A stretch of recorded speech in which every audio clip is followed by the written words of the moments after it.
Welcome to OkAs stream, everybody. It's Wednesday night, and I have lost my grip on reality. You know what's gonna help purge the briny aftertaste of authentic gamer rage after that Splatoon ranked session? I mean, you know what we got to do now? We got to have us some high efficacy speed runs, retro 16-bit.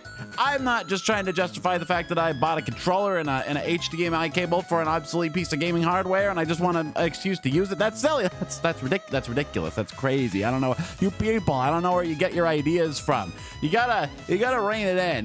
You can't spend your whole life on the internet. You can't always be glued in front of that movie box and the fiction. You gotta go out there and you gotta live, you know, in the real world. You got the touching the grass is not just a meme. It's a good idea. It's not just a good idea. It's the law. I don't know what I'm talking about. The thing is, oh no, I died. Why? Why suddenly? Why has Oka suddenly ceased to be? Oh, there he is. Oh, he's gone again.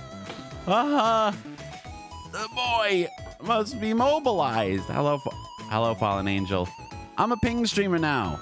This is how it's going. Anycat, welcome to OkAs, the Coyote Ping Tuber. This is a sudden rebrand.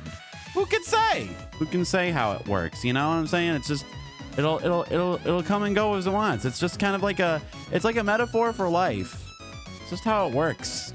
Sometimes you move, sometimes you're mobile and lively, and sometimes you become as ossified, like one of those things they found in Mexico. You know what I mean? I'm one of those. Wow, the king is here. What's up? I'm glad I got unfrozen at the last second. That would have been kind of embarrassing. I don't want to be here in front of the king with, you know, we're entertaining royalty, and I was immobilized. It was could have quickly developed into a mortifying experience for all concerned. 138. Wait a minute. So you went past 117 and you didn't mention it? You gotta do a Halo related content to celebrate. But yeah, 138. That's like it's a rather specific number, but at least it's, you know, each new height, each new record is kind of like a fun new experience. You know what I'm saying? I think my record so far is 1055. That's like it's like a good symmetrical number. It's like it's wabi sabi. It's very beautiful. It's like, you know, it's symmetrical on one side and it's sort of empty. There's sort of negative space on the other. It's a well composed number. Hello, Zetus dude, and Lord Theo has a joke for us. I would like to read this. Hold on a minute. Oh, I got allergies though.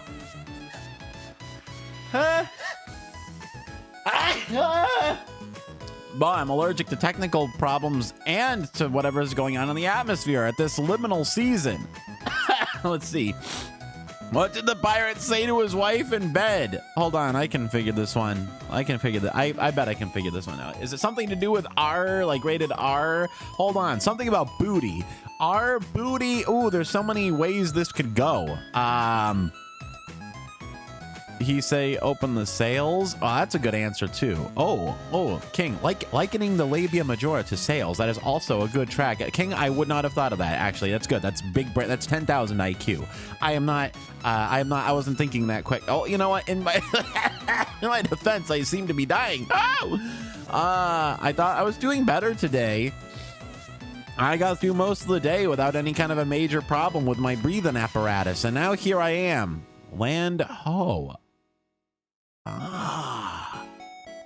Wow. So I was going for I went R and booty. Those are the first places I went. But ho, I didn't even think of that. I didn't even realize. It didn't even occur to me, bro. Did not even occur to me, bro, that the semiotic of ho could be evoked to make a joke.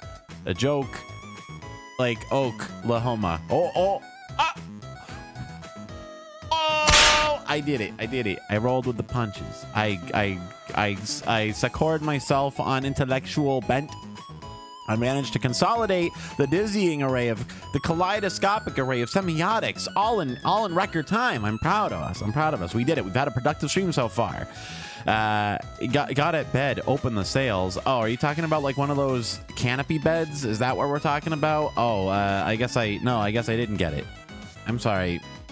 My brain is much more yabai than I thought it was. And we were just, I was talking about like say-so streamers going Splatoon blue just earlier. It's crazy. I didn't realize it. You can do some effects. Great King bless you. Wow. I only have a few bags of tricks. I can punctuate. Oh, I clicked the wrong one. I'm sorry. I can punctuate like that. And if things get really crazy, I can go, wow. That's, you know, that's only for emergencies though. I should come up with more. I should come up with more tricks. I should come up with more special effects to make the stream even more special. Those are the only specialties I've got. Speaking of specialties, tonight, I vow here before all assembled and God and everyone. Speaking of the sacred union between a pirate and his mistress, we're gonna speedrun 2 Sega Genesis games. I'm gonna burn it. Oh, wait, hold on. You haven't said nothing yet. You haven't said. You think there's witchcraft, boy? When you witness my skills at RISTAR and DECAP attack tonight, you are gonna say, "Oh, that thing's a witch. Burn that thing. Burn that critter. Get him good." Oh, we can't let him. We can't let him get away. Oh, speaking of, I have footage for the Critter Club. Don't let me forget. I gotta post stuff to the Discord. I keep forgetting. I keep neglecting my duty. So I'm finally now that I'm done with my video essay. I got that creative itch scratched. So now I have a precious like 2 weeks. I have to scramble to get some short form content ready to go. That I can have uploads for when I'm gone. And bear thee in mind, the day my vacation begins is Tuesday the 26th of this very month. Hardly a fortnight left. Scarcely a fortnight remains before the coyote does this, but for real. Yeah, but it'll be relaxing. Don't worry. This mode of non-existence will be very relaxing for me. Go down to the Caribbean, and I started off on a rant about touching grass and getting out into the wilds, and that's precisely what I'm going to be doing. I'm gonna recondensate. I'm gonna what's it called? I just learned this word. I'm trying to use it. I'm working into my conversation more so I can learn it. Deposition. I'm going to become deposited. Yeah, that's what happens when gas turns immediately back into solid, right? Deposition. I'm gonna deposit. I'll deposit back here, just like a hazy coyote mist will arrive from all various directions, and then you won't even know what's happening, and all of a sudden it'll be like, and I'll be here, and I'll be ossified. I'll be solid as heck. So, King, you say you should start speedrunning games before King bedtime. That's actually true. It's a good point. It is kind of late. It is late in the day. I'm a nocturnal creature. That's the trouble. I gotta start speaking Japanese exclusively so that I can get the people for whom it is currently early in the morning can come in and enjoy some coyote tea. Ooh. Whoa. I'll be able to sleepy waiting for that vacay. I can't sleep, but not for that reason, sadly. It's because I'm lurching awake and coughing vociferously every 2 hours or so. But hopefully things get straightened out. Hopefully the circadian rhythm gets reset. Yeah, I'm excited to go down into the tropical realm. I don't know what else I hope to achieve, but my main goal is to see one of these glowing beaches. I understand that tropical islands are replete with beaches full of tiny critters, and they produce light, and it causes the water and sand to glow eerily in the night. And summer's officially over in like another, I don't know, 12 hours. As far as I'm concerned, when it stops being super hot out, that's when summer's over. But once fall begins, once we're in spitting distance of Halloween, bitch, it's fall. I don't care if it's 112 degrees out. But it's getting darker sooner is my point. I didn't go earlier in the summer because I thought, bro, I'm not going to see nothing because it's going to be light until 10 p.m. down there, right? I mean, dang. So now it's the perfect time. And bro, airfare is back to being cheap. My whole ass round trip is like $150. Is that wild or what? I mean, granted, I'm going to be treated like wildlife, but well, the glowing beach happens all the time. Apparently, it's like a nightly occurrence. So I can't cast a spell to make myself sleep. You can hear me, King. King, yes, King. Slay, you dropped this. And I'm picking up a crown. You can't see it. Yeah, I know. It's bananas. I am flying with Spirit is the downside. But I'm only direct flights. Only direct and I'm not planning on checking luggage. So don't worry. It's like, you know what? I might die. But I'll die, and I got a heck of a bargain. It's like those micro cheap horrible airlines are fine as long as it's a direct flight and it's not that far. So none of the flights are more than about 3 hours. So I should narrowly be okay. I have the resilience. I am in possession of enough youth, enough of my faculties. I just don't know how I'm gonna get around. I hope most things are walking distance, but I may have to rent a vehicle, and I don't know because aprende solo un poco de español, pero no sabe enough to really function in a business environment. I should get on my coffee break Spanish. I should be listening right after stream. Wait, the what? Did you say that you have Brazilian? Are you asking, did I say I speak Brazilian or that I got a Brazilian? No to both. Brazilian is not the language. Jeepers. It's Portuguese. I don't speak Portuguese or anything described as Brazilian, except maybe some like Brazilian coffee. That's about it. I might get me some of that. I don't know. No, I'm okay. I'm okay. Speaking of things I'm allergic to. Also, yeah, so I'm getting like reinvigorated. I am getting reinvigorated to pop onto foreign languages. I've been doing good with my kanji study. I recently learned the kanji for tiger is slightly different from the kanji for prisoner. So I'm trying to learn that summertime song. You get your butt lifted real good in Brazil. What does that mean? What? Huh? Are you telling me that there's strapping young bucks who will lift me like I was ballast at a gymnasium, that they just like, they'll do deadlifts of whoever happens to be handy, that they just say, hey, you, and I just stand perfectly still, and they pick me up and lift me up several times and then drop me on the ground, and then they flex to show off their great strength, and then everybody at hand claps. And then I stand up and he pats me on the back, but like really hard to the point where it like knocks me off balance. He's like, you're a good sport, kid. I like the cut of your jib. And I go, thanks for not hurting me on purpose. Do they have those butt surgeries? Maybe. I've heard that the Brazilian share of the continent is replete with cake, but I believe it's meant to be naturally occurring. As far as I know, a Brazilian is just, it's like what Mika Malatika did on her her charity stream recently. I've been popping in and out of her 60-hour nonstop charity stream. Apparently, at one point, when he raised enough money, she waxed herself. Man, them Niji Sanjis is wild, and they can do anything. They can get away with anything over there. That's crazy. I think it's hilarious, though. She did what? It's true. I'm not making this up. I'm not making it up. This happened. It's all archived. Now, she said she was waxing her legs, but I'm pretty sure. I mean, there were multiple subsequent waxing sessions. You run out of hair eventually. That's all I'm saying. 60 hours nonstop. I think she slept. I think she did sleep during the stream. So she wasn't like active streaming the whole time, but it was to raise money for like child welfare in Indonesia. So that it's, you know what, if you're gonna wax your downstairs regions in front of 10,000 people, I can think of no nobler reason. You know what I mean?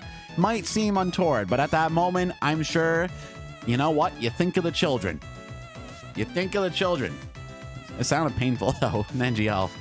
I don't know. It sounds dangerous, man. I get the idea behind depilation, but it's like handled, professionally. You know what I mean? Don't people have to know what they're doing? Here's my question: how do people learn how to wax people.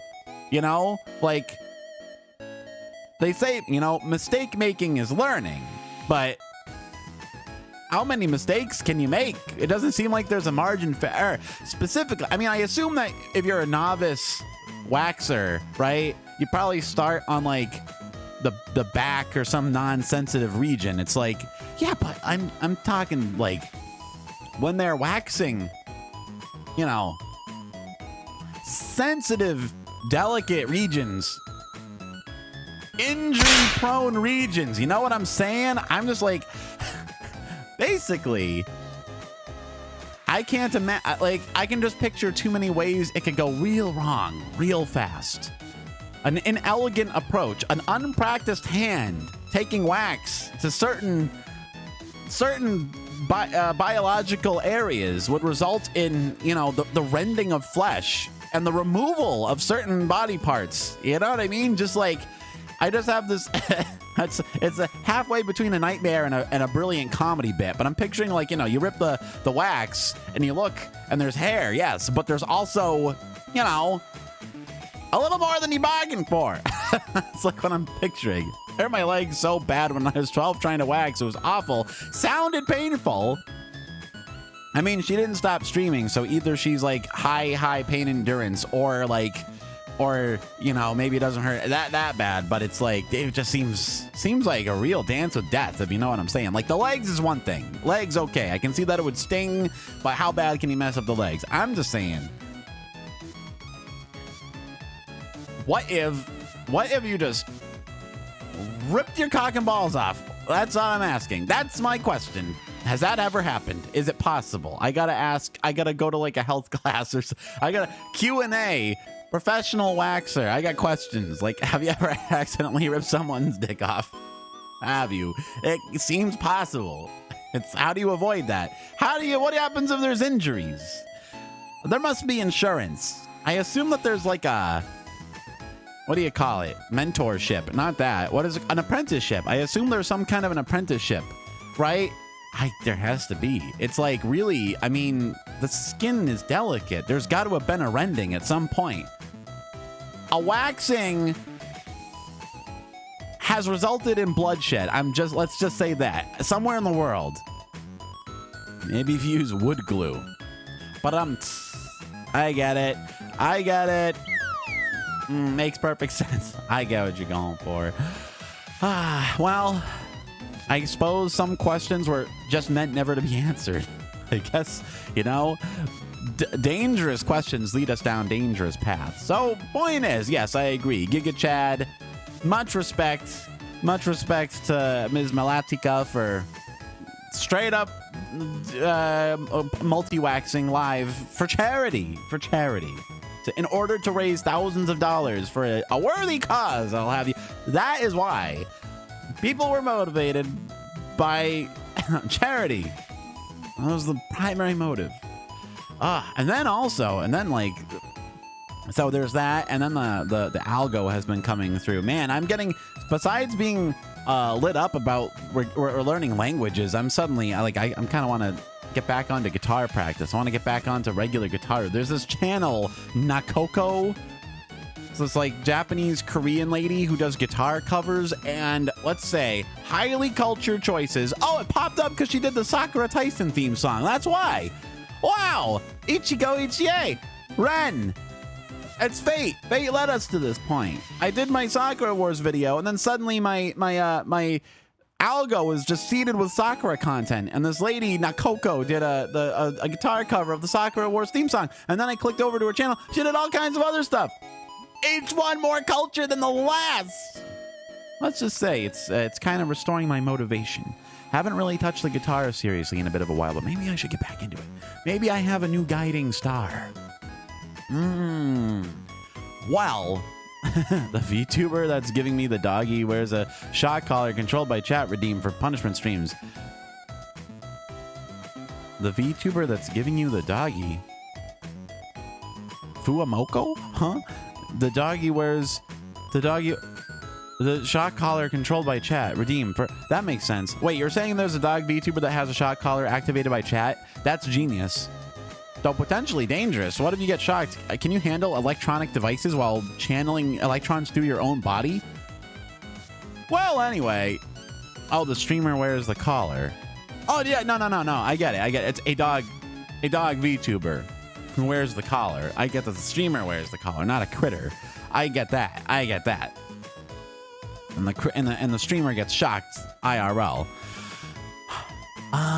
Tell me more. I'm interested. That's a good gimmick. That's what you got to do. That's the kind of thing you need to do to set yourself apart from the pack. Oh, and that's the other thing is Nakoko wears a no mask the whole time, and that's right after that new HoloLive streamer wears a no mask. I think I'm learning something about myself is that I think I like ladies wearing no masks. Is that wrong? Is it specific? I don't know. Oh, yeah, no one's hurting a doggy. I got you. I clocked you. I got what you were saying. I get it. The streamer is a dog and also getting shocked for fun, for the amusement of one and all assembled. Yes. Perfectly ethical then. Well, now that we've plumbed to such strange conversational depths, new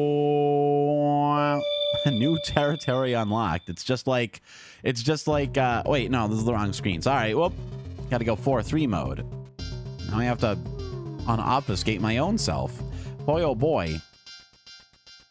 Could this possibly be due to the simple fact that I'm dumb and I don't know what I'm doing?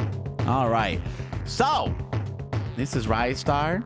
We're playing Sega Genesis. We're gonna classic 4.3 HD mode. Did you know they still make Genesis controllers? That's part of the reason I wanted to do this. Well, I've been wanting to replay RISTAR for a long time because it was the first game I ever streamed.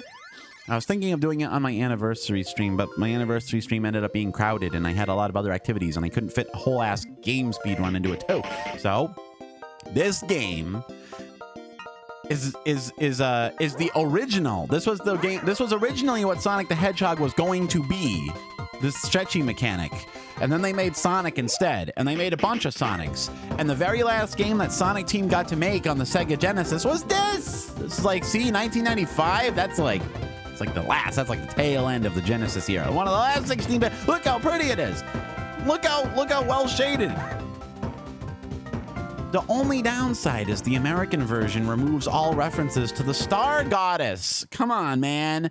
I guess they thought it was too, like, pagan or something for 90s American kids. But dang, what cool lore.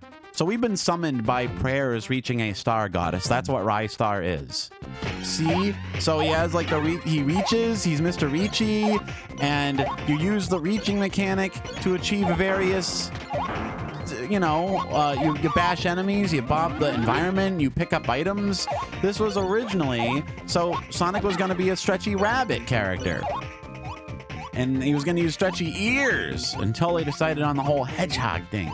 The whole hedgehog was a lot more marketable. Probably correct. Probably would have done better. I mean, I don't see no RISTAR 2, do you? In any case, let's just, let's haul. Let's haul through the worlds of RISTAR. And after we finish this, we're going to play DECAP. Because these games usually take about an hour each to play, I think. Let's see it.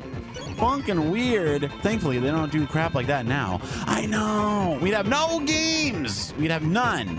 Yeah, I don't know. It's just like the 90s, man. Tail end of the 20th century. They were afraid to localize. It's the same thing that killed Sakura Wars, really, when you get down to it. We should count ourselves lucky that we at least got Pokemon. I guess they knew it would be leaving too much money on the table. Too much money on the table. At least they got us lots of lots of exposure to Japanese, like mythology culture via collectible critters. So they rewrote it. There's also, I remember an article, someone pointed out that old-timey video games used to get enscowled a lot. Like cover art and designs from Japan would be bright and colorful and cute and appealing, and then they would always redesign the characters to have like scowls on them all the time. It's true. Look up the American box art. And then of course there's the infamous Mega Man box art. Don't worry, it's a snake. Don't worry, everyone, just a snake. Got it under control. Got it under control. Can you imagine If Splatoon gotten scowled, that would be the, yeah. Things have come a long way. We're objectively much better off here in the cultural golden era of the 21st century. People like to complain. People talk about movies being bad and whatnot and all that stuff. It's fine. Okay, true to an extent. True to an extent. But for every bad Star Wars sequel, look how many magical video game experiences we've had. And VTubers and memes. You realize the closest thing they had to memes once upon a time was America's Funniest Home Videos. And even that was like mostly just babies. It was pandering to television audiences. Couldn't handle the rawness. Rogue One, I gotta admit, I haven't seen that one. I think the last Star Wars that I saw in theaters was the Han Solo one. And I couldn't stop thinking of the Han Solo dance from that one Kinect game the whole time. So it kind of really, it wasn't the movie's fault, but it was the cultural context that it inherited. But also, I on average see 1 or 2 movies in theaters per year. I'm just not much of a theater goer. You know me, I don't leave the house unless it's on strange errands. Unless I'm gonna end up in a beach that glows in the dark. I'm not leaving the house for nothing else. You gotta bring the pain to get this boy outdoors. Oh, dude, did I tell you that the other night, actually, I was going for a walk? And, like, it was dark. I had a flashlight for a section that doesn't have any lights. There's like street lights, but there's sections where it's like pitch black, right? So I have like a little flashlight for those parts. And boyo, a fucking there was some deer in somebody's yard, and the baby deer ran up at me. Just straight up ran up at me and like planted itself and kind of like looked like it was challenging me for a second. But okay, so first off, this happened all in like a second. So at first, just a big thing came out of the dark towards me. So I'm like, ah! And I'm like, I didn't know what it was. Wouldn't you though? If you were and it was in like the darkest little section of the world. So like a big quadrupedal shape came lurching out of the darkness at me, and then just kind of, you know, did like a playful little, what's this? What the fuck? And then when I looked at him, he ran away, and then all the big deer also ran away, and they made like honking noises. I didn't know deer could make noises at all, but they ran away going like, I'm like, oh, I looked it up later. Apparently that's like an alert sound they make. If they're running from danger or perceived danger, they'll make a noise to let nearby deer to run with them. Right? So that makes sense. But that's how I learned that deer make noise. Also, a baby deer investigated me. Guy, can't I grab this old man? Damn, player, damn. I'm supposed to be speedrunning this shit. I'm ruining the techniques. There we go. See, I told you it's possible.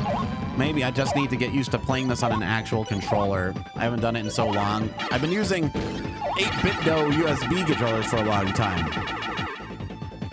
Well, granted, I guess I was taken by surprise. It's seldom that a deer would be so foolhardy as to run right up to a coyote. And then later I heard thousands of coyotes out in the woods screaming and hooting and hollering and carrying on. I'm glad they're having fun. I'm glad they have fun. Baby flashbacks. No. None of that.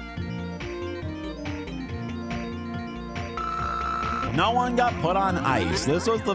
Whoa, fantastic. Look, it's giving me praise. It's always great when a video game praises you. You hear that, Splatoon? Dude, the music in this game was made by the same lady that did the music to Nights into Dreams. Okay? And we already played Nights, and the music is really nice, and it really pushes the Genesis hardware to its limits. It's beautiful. One of the most beautiful games ever created, bro. Look at it. Isn't it a delight? I don't remember how there's secrets down here, right? I forgot. There's a way to get, there's always like secret extra lives at the beginning of stages, but check this out. They want you to panic. They want you to flinch, but the secret is not. You got to show those fish who's boss. You gotta assert your dominance. When dealing with those fish, like Chinese carp, I guess. I don't know what they're supposed to be. Yeah, it was sort of crazy. It was less crazy in retrospect. It was just how it all happened at once. It's just how it all happened in like quick succession. I'm like, oh, I got a deer. What is this? Some kind of Silent Hill encounter? And you know, it wasn't. It was just a curious deer. For a moment, I was worried too. I'm like, wait a minute. Like baby critters, usually their mamas are like super. Mama's not gonna come rolling on me, right? Mama's not gonna see me rolling and get angry, right? Like they see me rolling, they jealous. Is that one of these situations? Are they jealous of the fact that I can walk on 2 legs? I hope not. It's just how it works out sometimes. Crap, piss, F. You know what I'm saying? Oh no, I'm getting electric eel. I gotta get out of here before I become destroyed by this electric eel. And that's the kind of sentence you don't get to say just every day. Man, I love the little graphical tricks they use to make it look right. Look at this. Maybe the oh. What killed me? I want to play that footage back. I want that played back. I want a recount. Ridiculous. There was nothing lethal in there. Give me a goddamn break.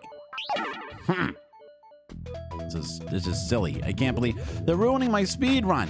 They're ruining my flawless, no cap, 100% speed run. No one's gonna believe I'm a real legit gamer ever again. See, there's nothing dangerous in there. What the F? I'm calling shenanigans. Maybe the deer watch my streams. That's possible. Oh yeah, it's like they were starstruck. And the kid just hadn't learned manners yet, and everyone was running away honking in embarrassment. Don't worry, dear. I understand. I understand. You're like, oh, that's a guy. That's my favorite YouTube. Like, yeah. If I don't know. If I saw like Game Grumps and like someone I was with ran up, it was like, oh my God, Game Grumps. I'd be like, no, dude, no, like, hey, cool, be cool, bro. Yeah, I'd run away honking as well. Makes sense. I think you're onto something with that, Satis, dude. I think you've assessed the feelings of those wild creatures quite accurately. Wild creatures are all about decorum, right? You gotta maintain politeness adequately, you know. Or it's like you know, it's massive faux pas. They're into regular pas, not faux pas. Honk honk. Get it? It's just like when Marge Simpson said that her husband wakes up and makes honking noises. Do I do that, I wonder? Is that possible? To make a... What the heck? Why that bubble wasn't that bubble? Why when I'm jumping on bubbles I give damn player? That was bullshit. I'm getting robbed here. See? I fell through it. It went way higher that time without having problems. I really like how they handled underwater in this game. This is Donkey should play this. He hates underwater levels, but if you played a game with a very well-reasoned underwater mechanic. I thought these things were big faces with goofy chins for the longest time. They're actually seahorses. That's the fun thing about old-timey graphics, though. It's like you kind of have to use your imagination. It's not always totally clear what's going on. There's a little bit of semiotic abstraction at work, and it's like it's fun. I mean, these are clearly not alloids. These are clearly not Lloyds. Not a Lloyd. I'm trying my best, but I'm afraid it's just not good enough. Just like in real life. Turn off the waterworks already. Honk honk. At least I made good progress that time. Now, if I manage to get it to the top, hold on a minute. Oh no, that's what you gotta do here. You gotta pop all the critters before they it's the only way to unlock the door. That's it. Haven't played this one in a couple of years, boys. No kidding, I've had this game for a long time, and the last time I streamed it, I actually learned a completely new mechanic that I did not know existed. So that was the first serendipity. That was the first sign. That was the first sign that this streaming thing was a blessed enterprise, that I was coming into my birthright here. You know what I mean? It was just like, I've been playing this hole for 25 years and I didn't know it could do that. Just like in the Venture Brothers when they're on the golf course. Ah, yeah, it is. You're too kind. It's not specific self-doubt. It's just I think everyone wonders if they're doing enough in this crazy workaday world. The world can be a tough place. It don't play by the rules. It takes off the gloves. God damn, those bubbles are pushing me around. I'm getting caught by trapped air, bro. Komoteru. Toriko desu. Watashi wa sono. What's bubble? What's a bubble? I forget the Japanese word for bubble. I was gonna try to say I'm that bubble's prisoner. I'm captive by that bubble. I'm thrilling by the bubble's coolness. Shit! RISTAR, get up there. Get up there, son. I'm trying to make this thing work. So that little star, if I don't get it off me, it will explode. It is a trap. It is a bad star. I'm a RISTAR. It's a low star. No good star. No good star goes unpunished. No good star goes unnovad.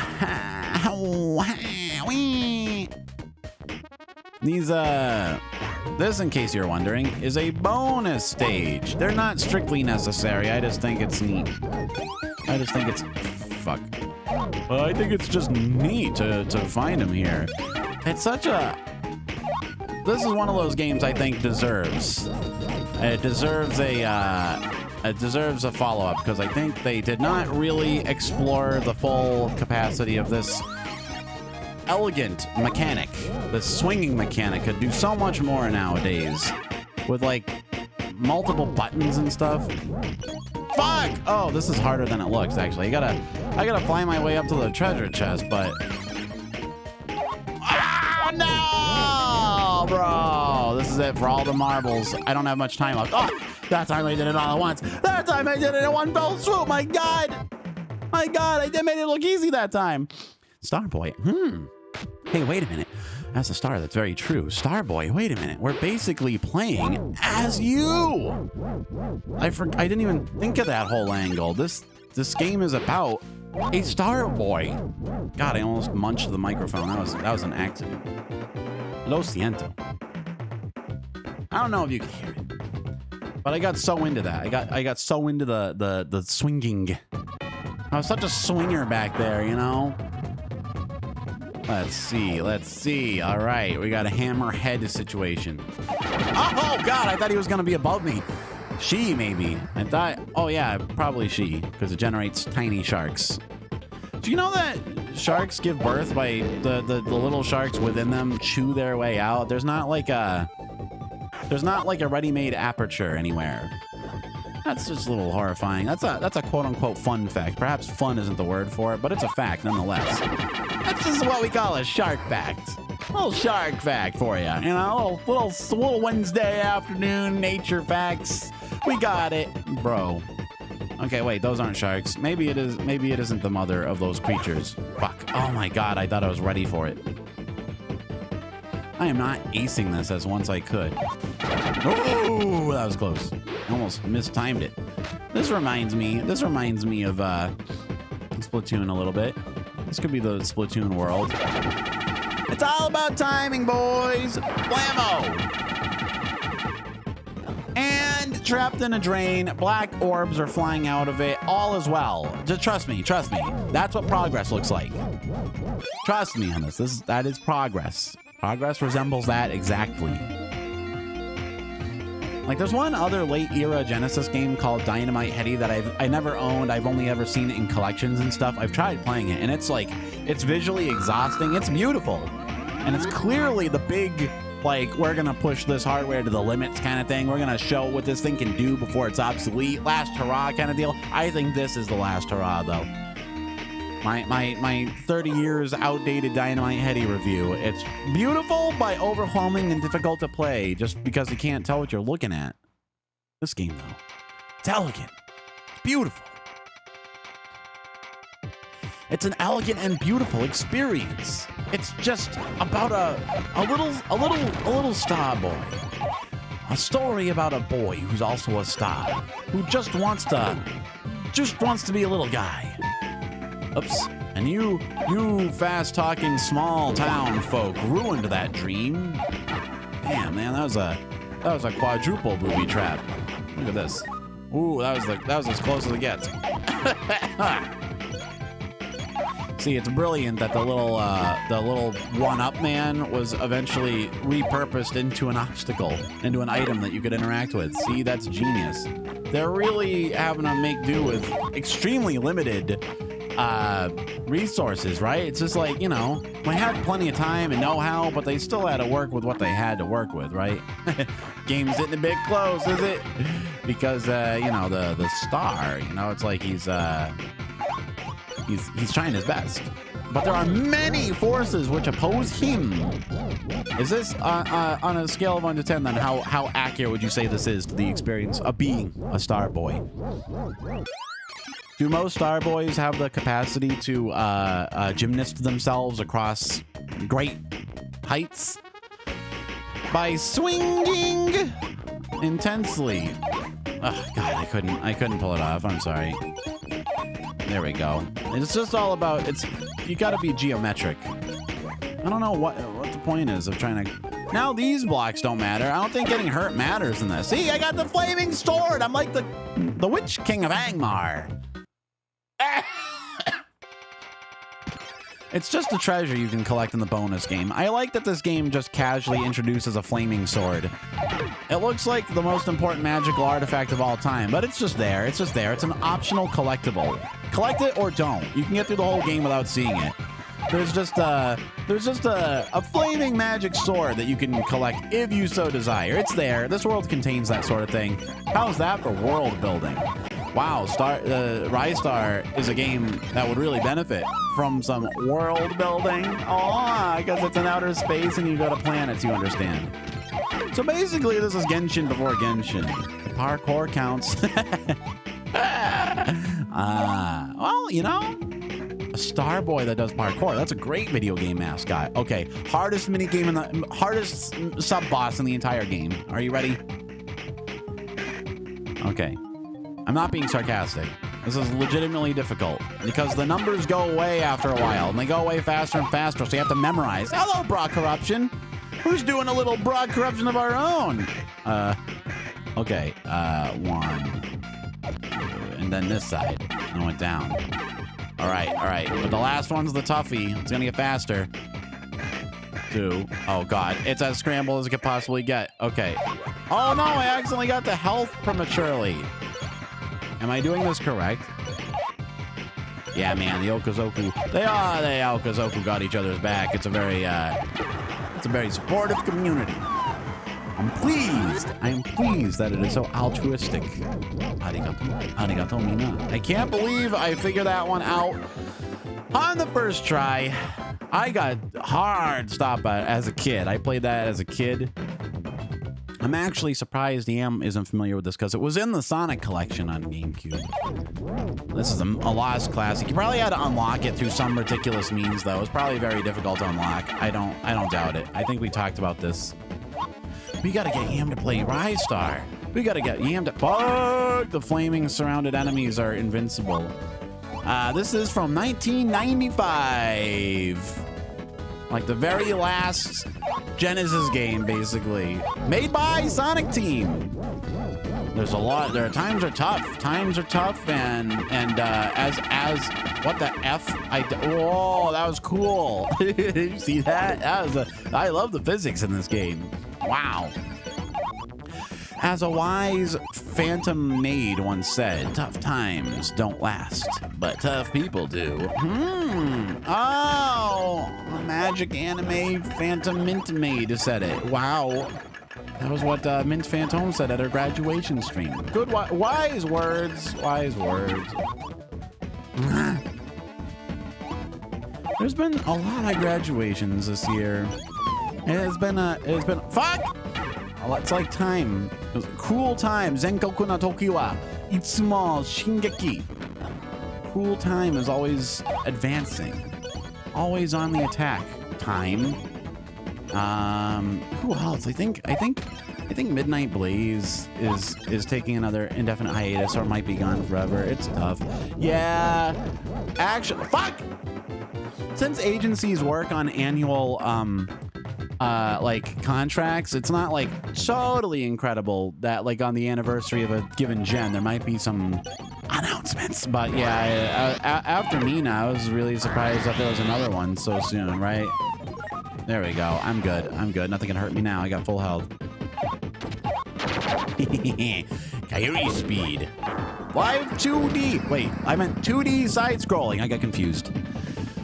Yeah, they're all good lads. I'm really happy though. I'm happy to hear like apparently Mista like came from somewhat of circumstances, and his time as a streamer helped him get his life together in various ways. That's good. That's a happy story. I like that. Like Iron Mouse and all that. It's like it's always nice to know that someone with the talent and the desire and the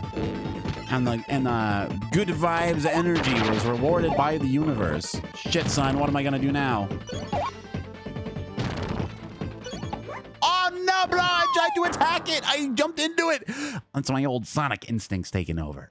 I just gotta drink some tea real quick. I'm allergic to dying, as well as other things. Whoa, whoa, whoa, whoa, whoa, whoa, whoa. This is a pretty tough boss. The bosses do scaffold very appropriately in this game.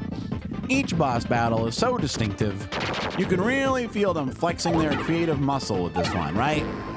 After 4 games in a row of nothing but Dr. Robotnik attacking you in an Eggmobile, they're like, let's make the bosses in this one as diverse as possible.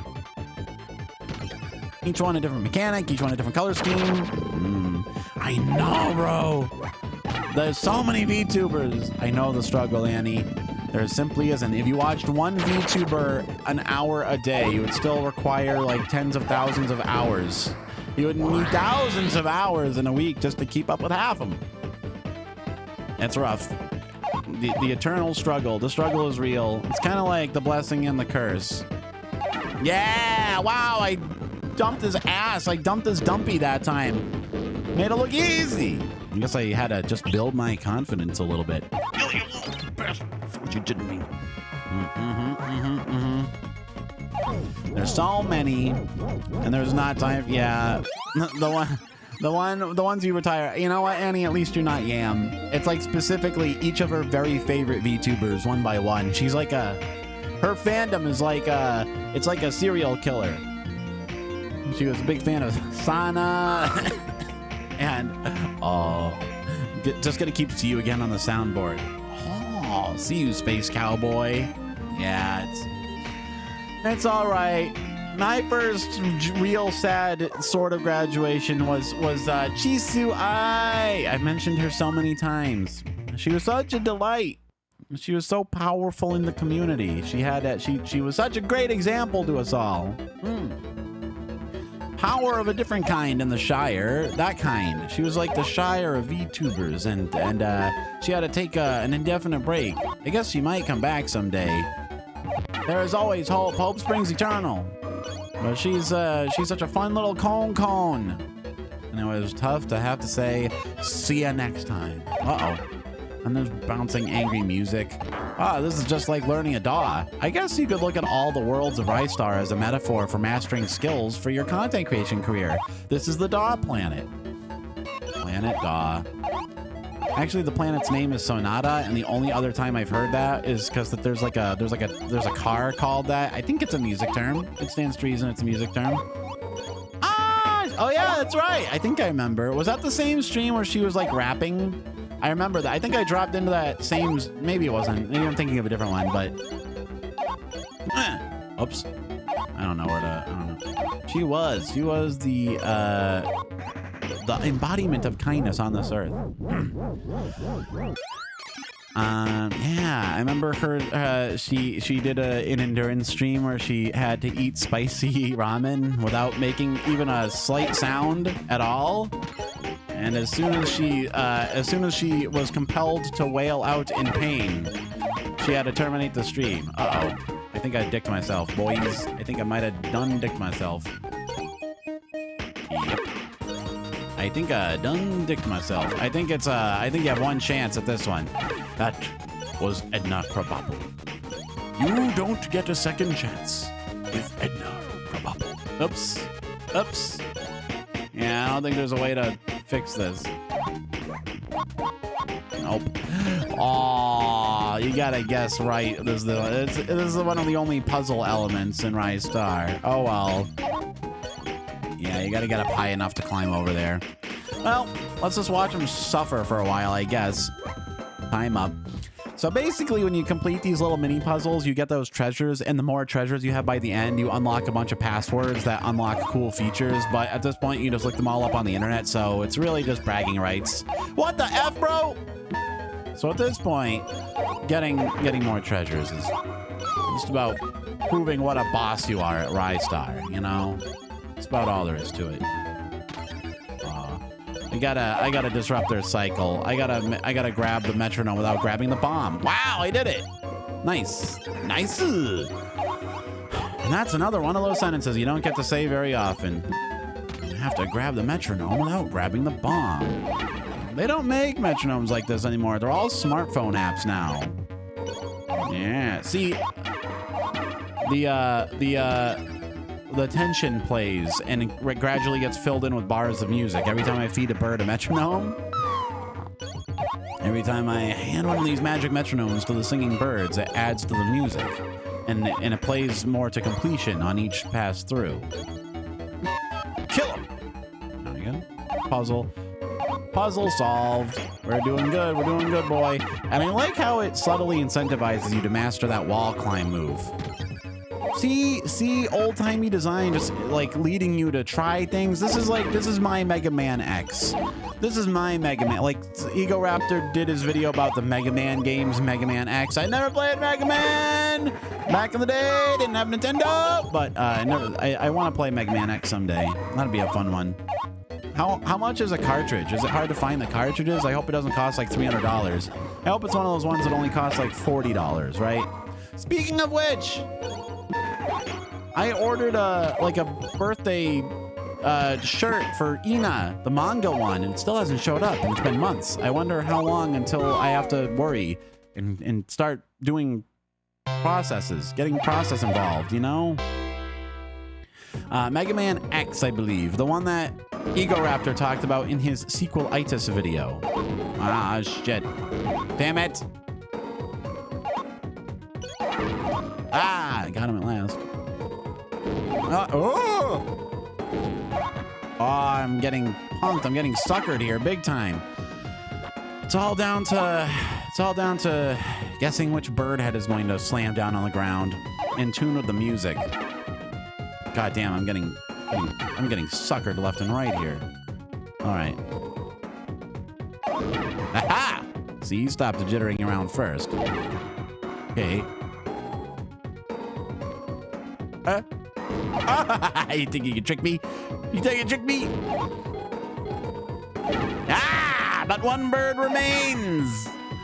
But one bird remains. It looks kind of like the sunglasses emoji, but with a hideous gnarled beak.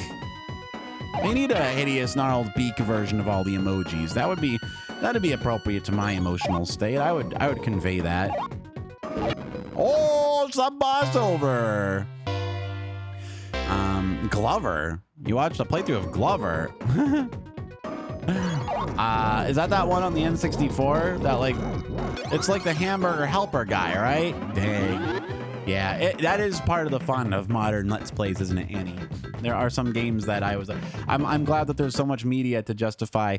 I saw Bart versus the Space Mutants on AVGN once years ago. I'm like, oh, thank God, I'm getting vindicated. I get the appeal of that show now. It's like they are they're like I was there in the trenches with you. Someone out there can justify your rage, your misspent childhood. I can vindicate your feelings.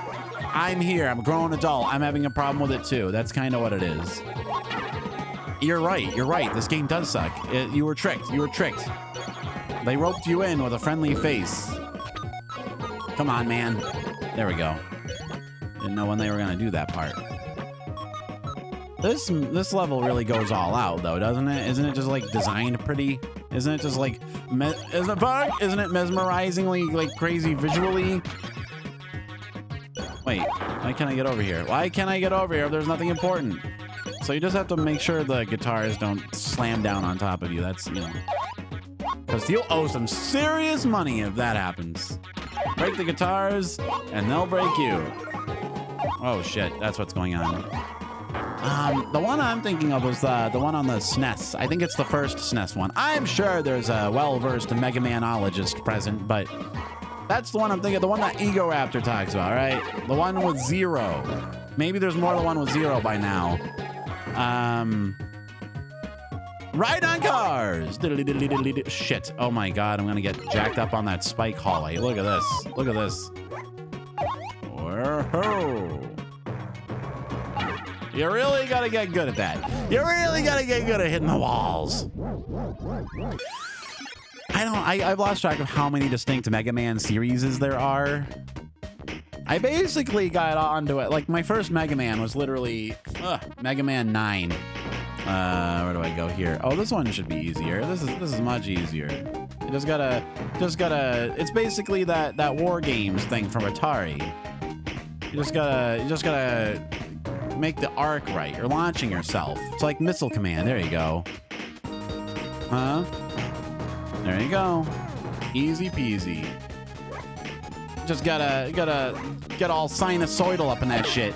Appropriate because it's a musical theme. It's a musical planet, and so it's all about sinusoidal movements, which is just like a sound wave. You gotta move back and forth like a sound wave. It's genius. It's genius.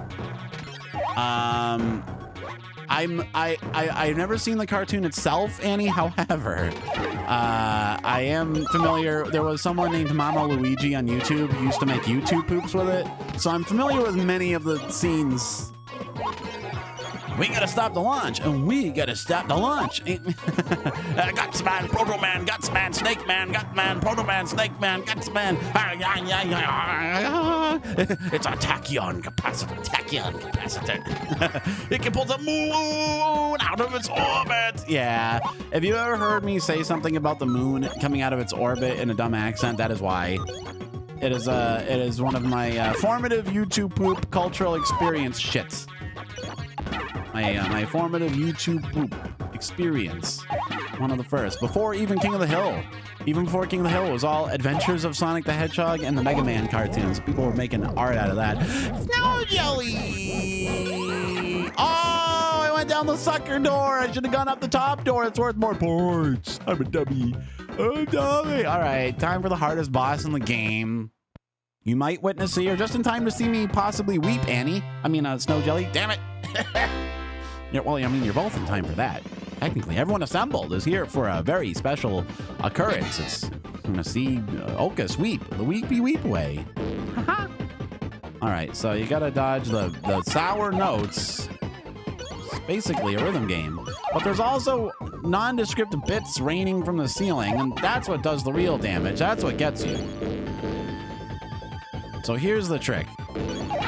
You gotta. You gotta let 4 of those. Shit, bro. The genius of this is if you let the little bird generate 4 notes, they'll eventually coalesce into a health power-up. But the longer you let the other birds sing poorly, the more dangerous things populate on the screen, and you'll end up, right? You'll end up probably getting hurt. So it's like kind of a Faustian bargain. Oh shit, what do I do here? Ooh! Bro, I don't even know if you understand. I don't know if you understand the fury and the rage and the terror. Damn it, every time I manage to get a health item, I get hurt. It's like, it's a dangerous game. It's all about risk-benefit analysis. This game is teaching you some straight-up game theory.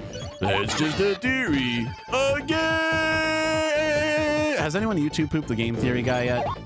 Why not? If not, why not? Oh, it's just barely enough time, bro. Bro, I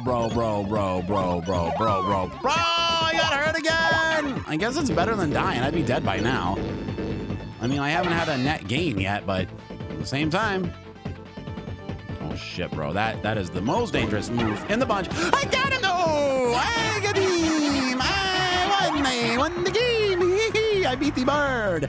Absolutely the hardest boss in the entire game. Absolutely the hardest one. I remember just like just fucking churning into a puddle that resembled myself by a color scheme the first time I tried to beat that. That was tough. That's a steep learning curve on that one, but Still got it. Still got it. Ooh, Snowgel, you played this game, but I haven't gotten past the first planet. It's a good one. I like this one. It's just it's such an elegant, you know, mechanic. This was the prototype Sonic. Sonic is based on rolling, and this is based on a slingshot mechanic. That's what I'm all about, bro. When it comes to like side-scroller action games, it's got to have a very clear central mechanic that you can iterate on endlessly. I wish they would make a sequel. I mean, they'd probably fuck it up. If they did make a sequel to RISTAR at this point, I'm sure it'd be verbose, sluggish, and it'd have 3 hours of voice-acted cutscenes for no reason. You know what I'm saying? Bro, just make this style, this exact style. Just get the Sonic Mania guys in charge of it. Get this. I want this exact style of graphics, and just like make it more. Make more of this, please. Yes, RISTAR, Last Carnival, right?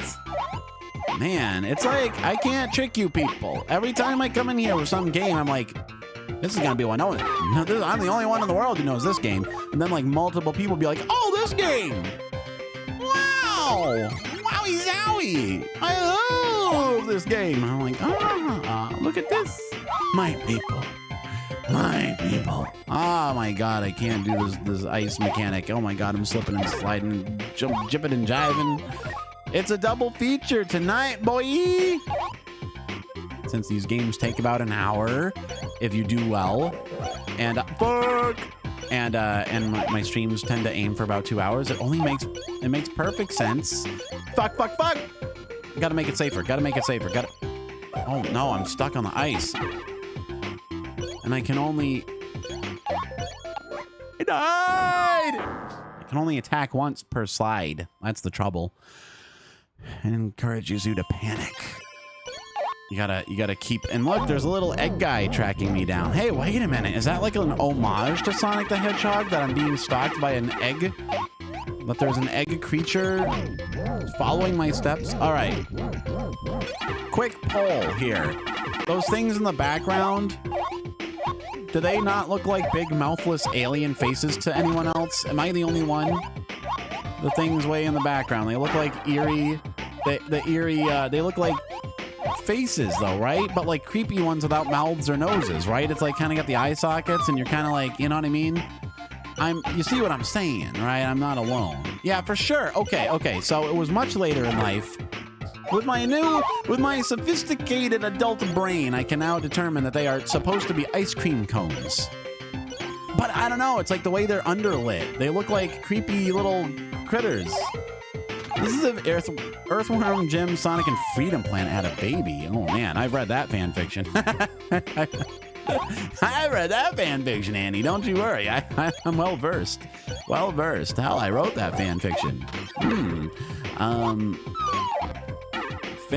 Freedom Planet. Maybe we should play that someday. I'm very familiar with that game. It's a spiritual successor to Sonic. It was Sonic Mania before we got Sonic Mania. Back when we had to take the fans had to take matters into their own hands. You little bitch.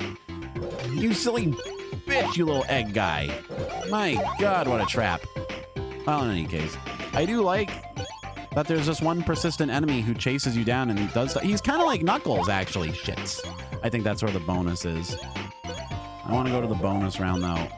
Oh, how the hell did I survive that? What happened? Oh, you can make a second attempt at it. Okay. Without taking up too much time. Oh, and that's why these are one and done. If you screw this up too much.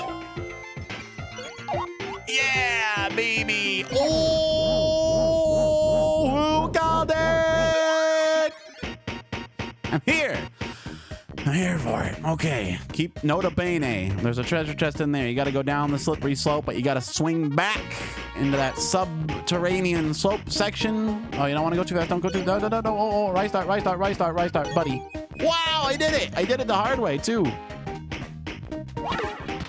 Record time. And the greatest treasure of all, an ice cream dish. Oh, somebody call Ice Bell. Hey, this is also just like... It's just like VR world, like an uncanny hinged jaw. Yeah, I know, right? Isn't it? Okay, I gotta... There we go. You hit me with the spikes. Hit me with the spikes. What do you think this is? You think I'm playing? Up. Oh, Kenny. Wah!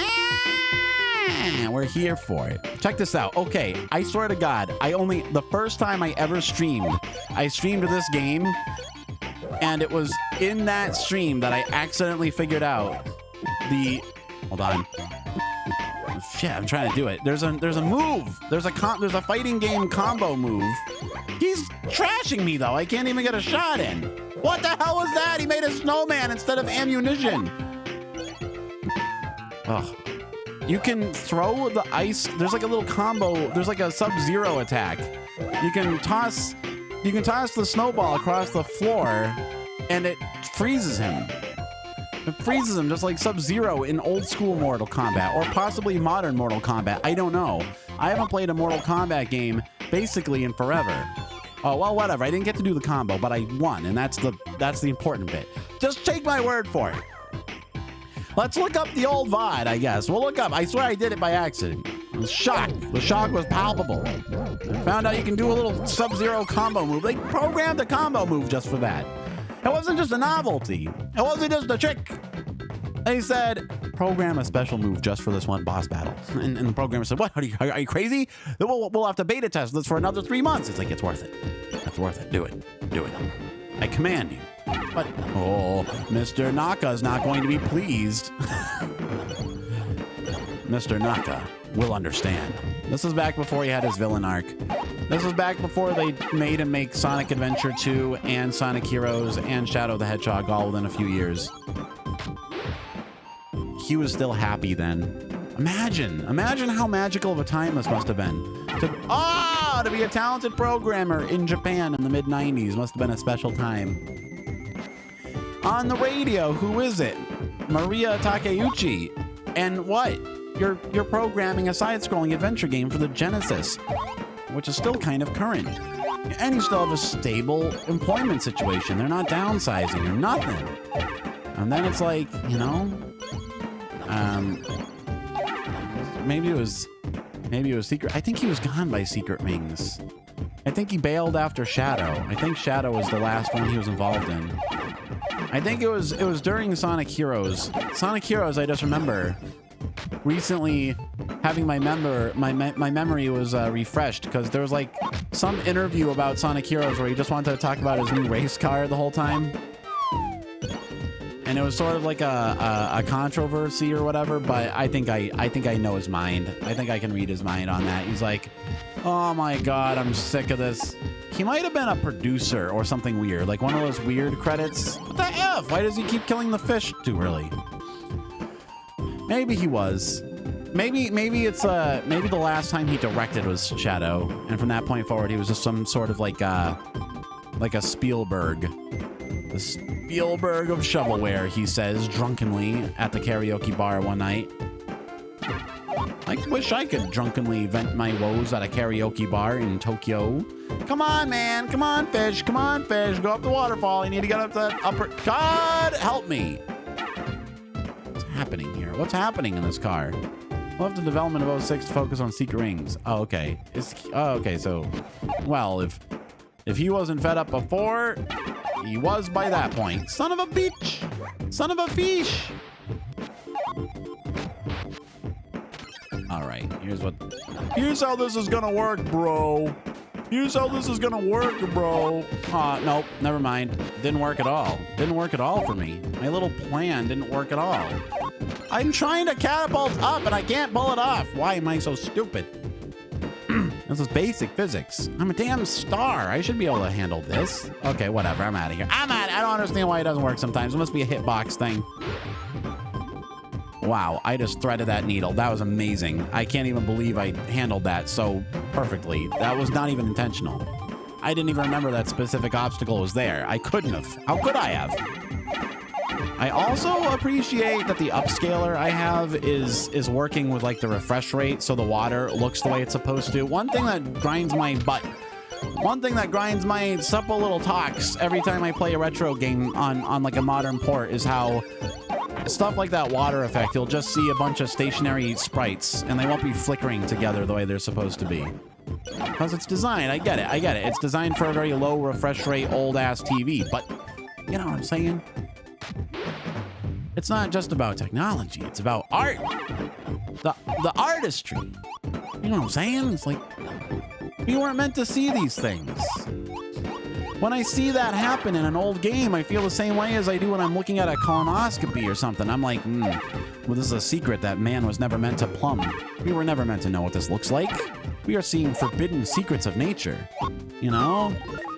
That's why we were never supposed to see the inside of a living digestive tract. That's like impossible. That's the ultimate fear. We've conquered the ultimate domain.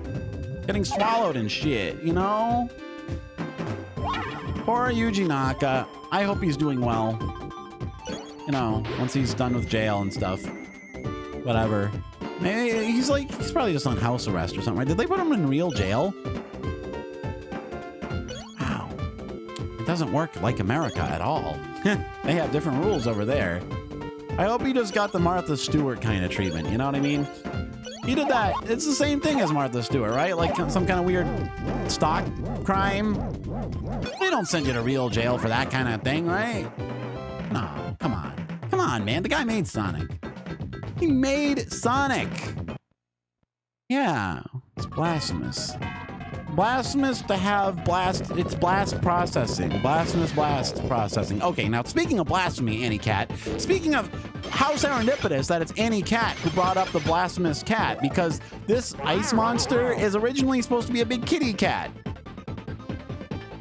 And it's based on a Japanese idiom, right? If like the wives' tale about cats is that they can't stand spicy food. maybe a real cat can tell me about this. Yeah, but damn it, I keep getting spaunched. Oh shit. But he's supposed to be a kitty. They edited his tails and ear off and made him more into a goo guy. I still like him. I guess they're just emphasizing his gooey iceness. Well, this is one of the Japanese cultural references that fell victim to 90s American localization efforts. It'd be nice to get a JP mode. I see what Kenny did. Kenny has made it seem as though by Goo Guy, you were talking about no less than me, the Goo Guy. Is that my brand now? Am I the Coyote Goo Guy? Is that what's happening? There are Gootubers. There are slimes. Oh, look, we're friends now. Yeah, a giant ice cat. And you defeat him by feeding him soup. Served to you by an egg. A virgin boy piss egg by the looks of it. Who did I bring that up with? I don't remember if this happened on stream. Remind me if I've mentioned this on stream before. I think it was eBay. And I brought that up either on a stream or maybe in a Discord call or in a chat room or something. And then like subsequently she brought that up as a fun fact and people thought she was insane. So I've spread the word of piss eggs far and wide. I'm pleased. I'm pleased that this cultural fun fact, this bit of cultural fun factory, it's the kind of thing you can spring on people unexpectedly. And then they know it, and they can't unknow it. It's like, too late, incrimination complete, you're incriminated, you're done. Well, okay, this takes a little bit of object permanence. So, I mean, you know what I'm saying? It's like, oh, wow. Wow, I can't believe I made that work. Huh? He looks like Quagsire. A little! I bet he is a ground ice type. Is there a ground ice type? That'd be an interesting pairing. Be really, really useful in many situations. Be able to... I meant to bop off that treasure chest. Yeah, a ground ice type would be useful against dragons, and it would be, like, immune to... Wait, what is ground immune to? Flying type? No, maybe it's the other way around. I forgot. Electricity. And he could still learn a lot of water moves, probably, right? And then he'd probably, that'd be a useful type. That'd be a useful ass type, bro. I should get back into playing Pokemon Violet and or Scarlet. I did not play it on stream. but I just bought it. I just bought it as like a normal game, and fuck! Oh my god, I got tricked. Oh no, now I have to have mastered this catapulting move. And we saw how poorly I was doing at it before. Oh, this is a confusing level. This is kind of like this is like an homage to Robotnik, because there are ground ice types. Nicely done. Nice Pokemon. Pokemon Company. They never let me down before. Electric. What? Oh, they're all, yeah. Ground is immune to electric, of course. How could I forget? How could I forget? Now, there's a bonus stage way in there, but this stage is kind of hard. I don't know if I want to go out of my way. I like how they tantalize you with it, though. It's so far away. DLC. Oh, wait, really? There's DLC for that Pokemon just yesterday? Wowie zowie. Did it also fix the glitches?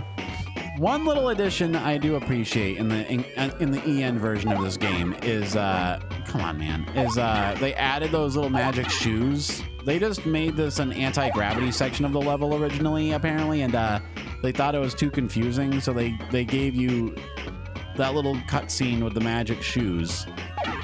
I mean, I suppose it sort of becomes a bit of plot contrivance that you just happen to find gravity. Fuck, see what I mean? That you just happen to find anti-gravity shoes right when you need them, but still. It's around the same time as Chaotix, believe it or not. And you know what? And it kind of calls into question even more what the purpose of the 32X might have been, because by the end of the Genesis's lifespan, I don't doubt that this cartridge has some kind of like extra RAM chip built into it or something, but you know, wow, 35 bucks. It better add 5,000 new Pokemon. That's all I'm saying. They could have, I mean, in fairness, what was Pokemon Gen 2 but a DLC? It costs more than 35 bucks, I'll give it that. Fuck! I'm getting hurt too much, man. I didn't mean to. Never gonna give you up. Never gonna let you down. Where's the... I can't tell where the water level is. See, though, this is a clever repurposing of mechanics. Oh, fuck. I gotta... Oh, fuck. There's too many critters in the way. That's the problem. If you fall, you're done. Playing too much space now to get more Pokemon. You're in the... yes, you are... You are pulling a cozy chew, are you? You're trapped in the... Wait, no, she gave up on the new one. She started playing No Man's Land instead, and she's way too into it. That's what's going on. I understand. I understand trying to play a new game and saying, well, wait a minute, what about the old one? What about an old similar one to this? And then that ends up being your OSHI. So, that was me with Civ 5. I don't like Civ 6. But dang if I can't get it. Damn it. Dang if I can't get enough Civ 5 to last me a lifetime. All right, no more dicking around. Time to speed run our way through this crap. I was trying to get the bonus item, but I don't think I want it bad enough. I'm not putting up with this malarkey any longer. Ha! I'm just slipping right by him. And just slipping right by all these enemies. A slow and steady wins the race. Huh? At least I got a really high score. Who knows? Who knows what that's worth? These games, despite their design elements, they still die. Someone's gonna want to know their high score and write it down in a book. I say that is welcome back. Are you replete with beverages? I'm all out of tea, actually. Once I'm between games, I'll probably... Ooh, that was close. Once I'm between games, I'll probably freshen up my bev.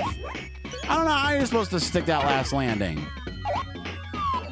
Yeah, I don't know. Civ 6, it changed a bunch of stuff that I don't feel needed to be changed, and it didn't change the things I would have changed. It had bad radar, bro. All the stuff I liked about Civ 5 is gone. Oh no, bro. Oh, good. And all the stuff I didn't like is accentuated. My top suggestions for Civ 5 would have been try to work weather in and disease. That would have been it. Like one last DLC that adds in like natural disaster mechanics, because that affects civs, right? But maybe it wouldn't have been able to do that in a fun way. I can see that. And my other Christmas wish, my fanboy unpleasable wish would have been, oh, you fucker! Oh! Ah! I would have liked it if borders could switch and change more organically, right? Like I really like how the last expansions that made it so that cities can defect to you based on ideology. But if places you settle far away or on different continents could just get sick of you and split off, like that would be interesting, because that's like how real life works, right? Like all the overseas colonies like splitting off and gaining independence, and they could even become rival civs from that point forward. So it'd add a whole new kind of logic to settling new cities and where you settle it. Like, okay, but be careful, because if this overseas colony gets sick of your shit, it'll become a new rival on the world stage. That'd be interesting. Or if you could like strategically plant a city someplace such that it would try to, you know, what the hell is this now? I can't get him. There we go. Such that you could just create problems for other civs on a different continent, right? Like, oh, all right. Another VTuber praised you in their stream after I mentioned you. Really? Wow, mystery. OkAs is known cuss. Ha ha ha ha ha. Wowie zowie. I like it. I like VTubers. Oh no, not this again. I hate this fucking. This feels like. I hate that particular attack that he does, the gather the group and toss his boys at me. Tossing his boys at me. Yeah, or like they do have a similar mechanic, and the groundwork is there because like Portugal in Civ 5, right? You can build little facilities on the coast that let you get access to somebody else's resources. So that's kind of like, that's more like how an actual colony works, right? Just like kind of stealing their shit, you know? Like that was the point of it. That's why people made colonies overseas. They didn't want to have to raise a whole city and take care of everyone. They just wanted their shit. Oh my god, the Oko's getting clout, just like Splatfest. Boy, oh boy. There we go. Jeez, I can't tell when he's live. Much like my favorite VTubers, I can never tell when they're live because the algorithm wants me to suffer. Haha! All right, this time, baby. This time, baby. Be easier. Okay, great. Hey, he didn't do this one before. Right? You didn't do the X thing before, did he? I don't remember. Don't do that. Oh, no. No, I hate this one. What? You can just jump up and get him? Bitch. I forgot so many little details of this game. Okay, well, I'm committing that to memory. I'm never forgetting that all-important D ever again. I need to know. I need to remember that when he does the really hard group attack, you can just jump up and get him instantly. Look at his big cartoon hands. Look at his cartoon glove-ass hands. Look at his glove-ass hands. Look at his fake-ass J's. Look at RISTAR with his big glove hands and his fake-ass J's. All right. They're kind enough to hide an extra life next to this pain-in-the-ass sub-boss. Look at those fists. They look like Hunter Thompson's, like, mushroom symbol. I'm sure that's a total coincidence. I'm sure that's unrelated. I'm sure I'm just reading into it. All right. Brain maze. So my weakness. This is surely to be my antithesis. It's not as much of a brain maze as the last one. So we're on the final stage, bro. And then it's just like kind of a boss arena of some kind. Oh no, bro! This is very, am I crazy? Does this have Capcom vibes? Does this just not remind anyone of like a Capcom game? This kind of gives me like Beautiful Joe vibes. Beautiful Joe, Mega Man kind of, this seems very Capcom-y.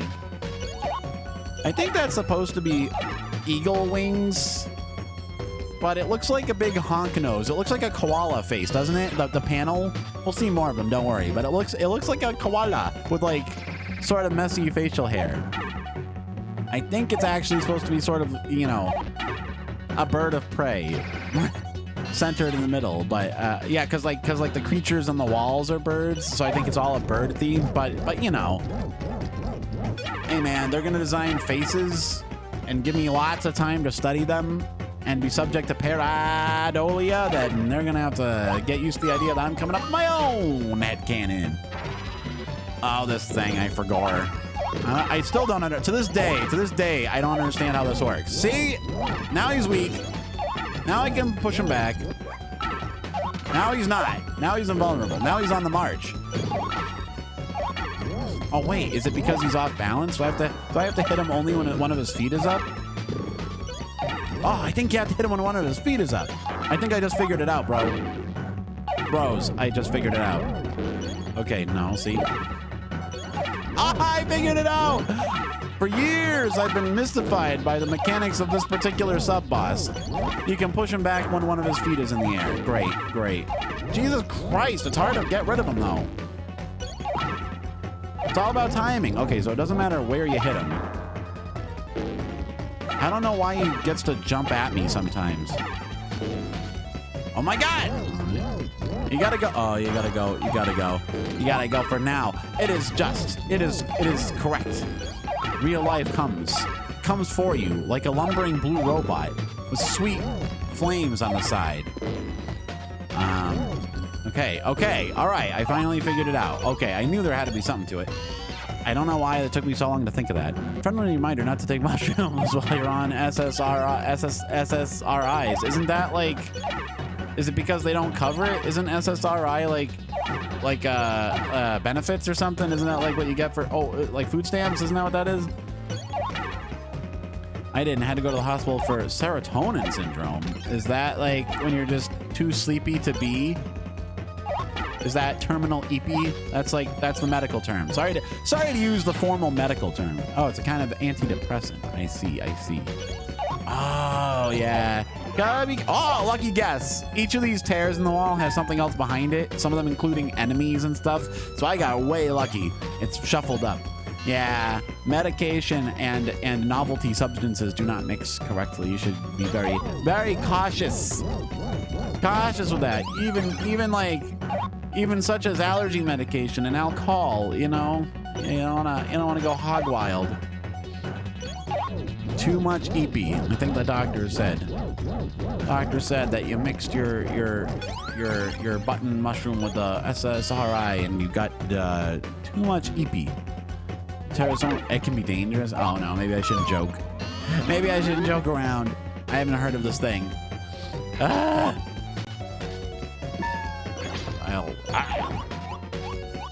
Now I'm getting my just desserts because I'm full of goo. Oh wait, someone joked that I'm a goo boy, and I'm currently a goo boy. Star main, wow, and we're playing a star game. Star main at the star game. Then I'll drop them to say hi. Thank you so much for dropping in to say hi. It's always fun.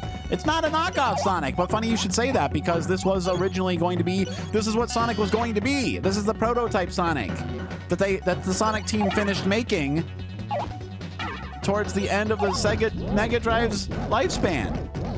It does share Sonic's actual DNA, so it's not a, this like stretchy mechanic. Originally, Sonic, before they changed it to a hedgehog, he was going to be a bunny rabbit. And he was going to have stretchy ears. So this whole like stretch and slingshot mechanic is a holdover from the original Sonic concept. How you like them apples? They finally got to make their idea after cranking out Sonic games. Yeah, I had to spin and spin and spin because you're actually invulnerable when you're spinning. Much like Sonic, right? So as long as you're in spin, you're actually invulnerable to damage from enemies. So it's wise if you have when there's lots of enemies flying around, you should just spin and spin and spin and spin and spin and spin and spin and spin and spin and spin. And I lost track of how much spinning I was doing. Uh-oh. Can I salvage this? Can I salvage this? Can I salvage this? It's tricky. It's tricky. Yeah. Oh yeah. Good Starboy tip. Good tip. From one Starboy to the next. All right, I found it. Spin. We're all spinning now. Oh no, this one sucks. This is impossible. I can only get this treasure like once every 15 tries, bro. It's really hard. You gotta master the wall climb. You gotta master the shit out of this wall climb. See, like the angle has to be exactly perfect. Well, it's a good thing this is a new ass controller because it's getting to work out. Come on, bitch! Come on, bitch! Go! Go, bitch! Go, bitch! Oh my god. I can't even get past the first little obstacle. Oh my God! Reach! See, it's not the. There we go. The hitbox is goofy on those little live sections. Okay.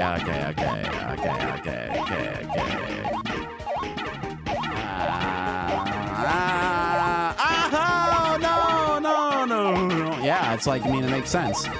I'm playing the Star game and we're assembling the Star Boys. Fuck it, I can't do it.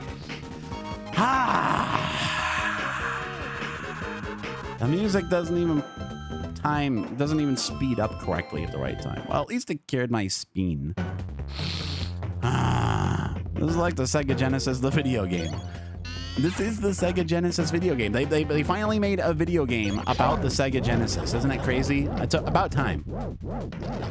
It's like you can kind of chronicle the span of years from the beginning of the Sega Genesis to the end. It like just how game design changed. And this is terminal. This is ultimate. This is mid-90s platformer, the game.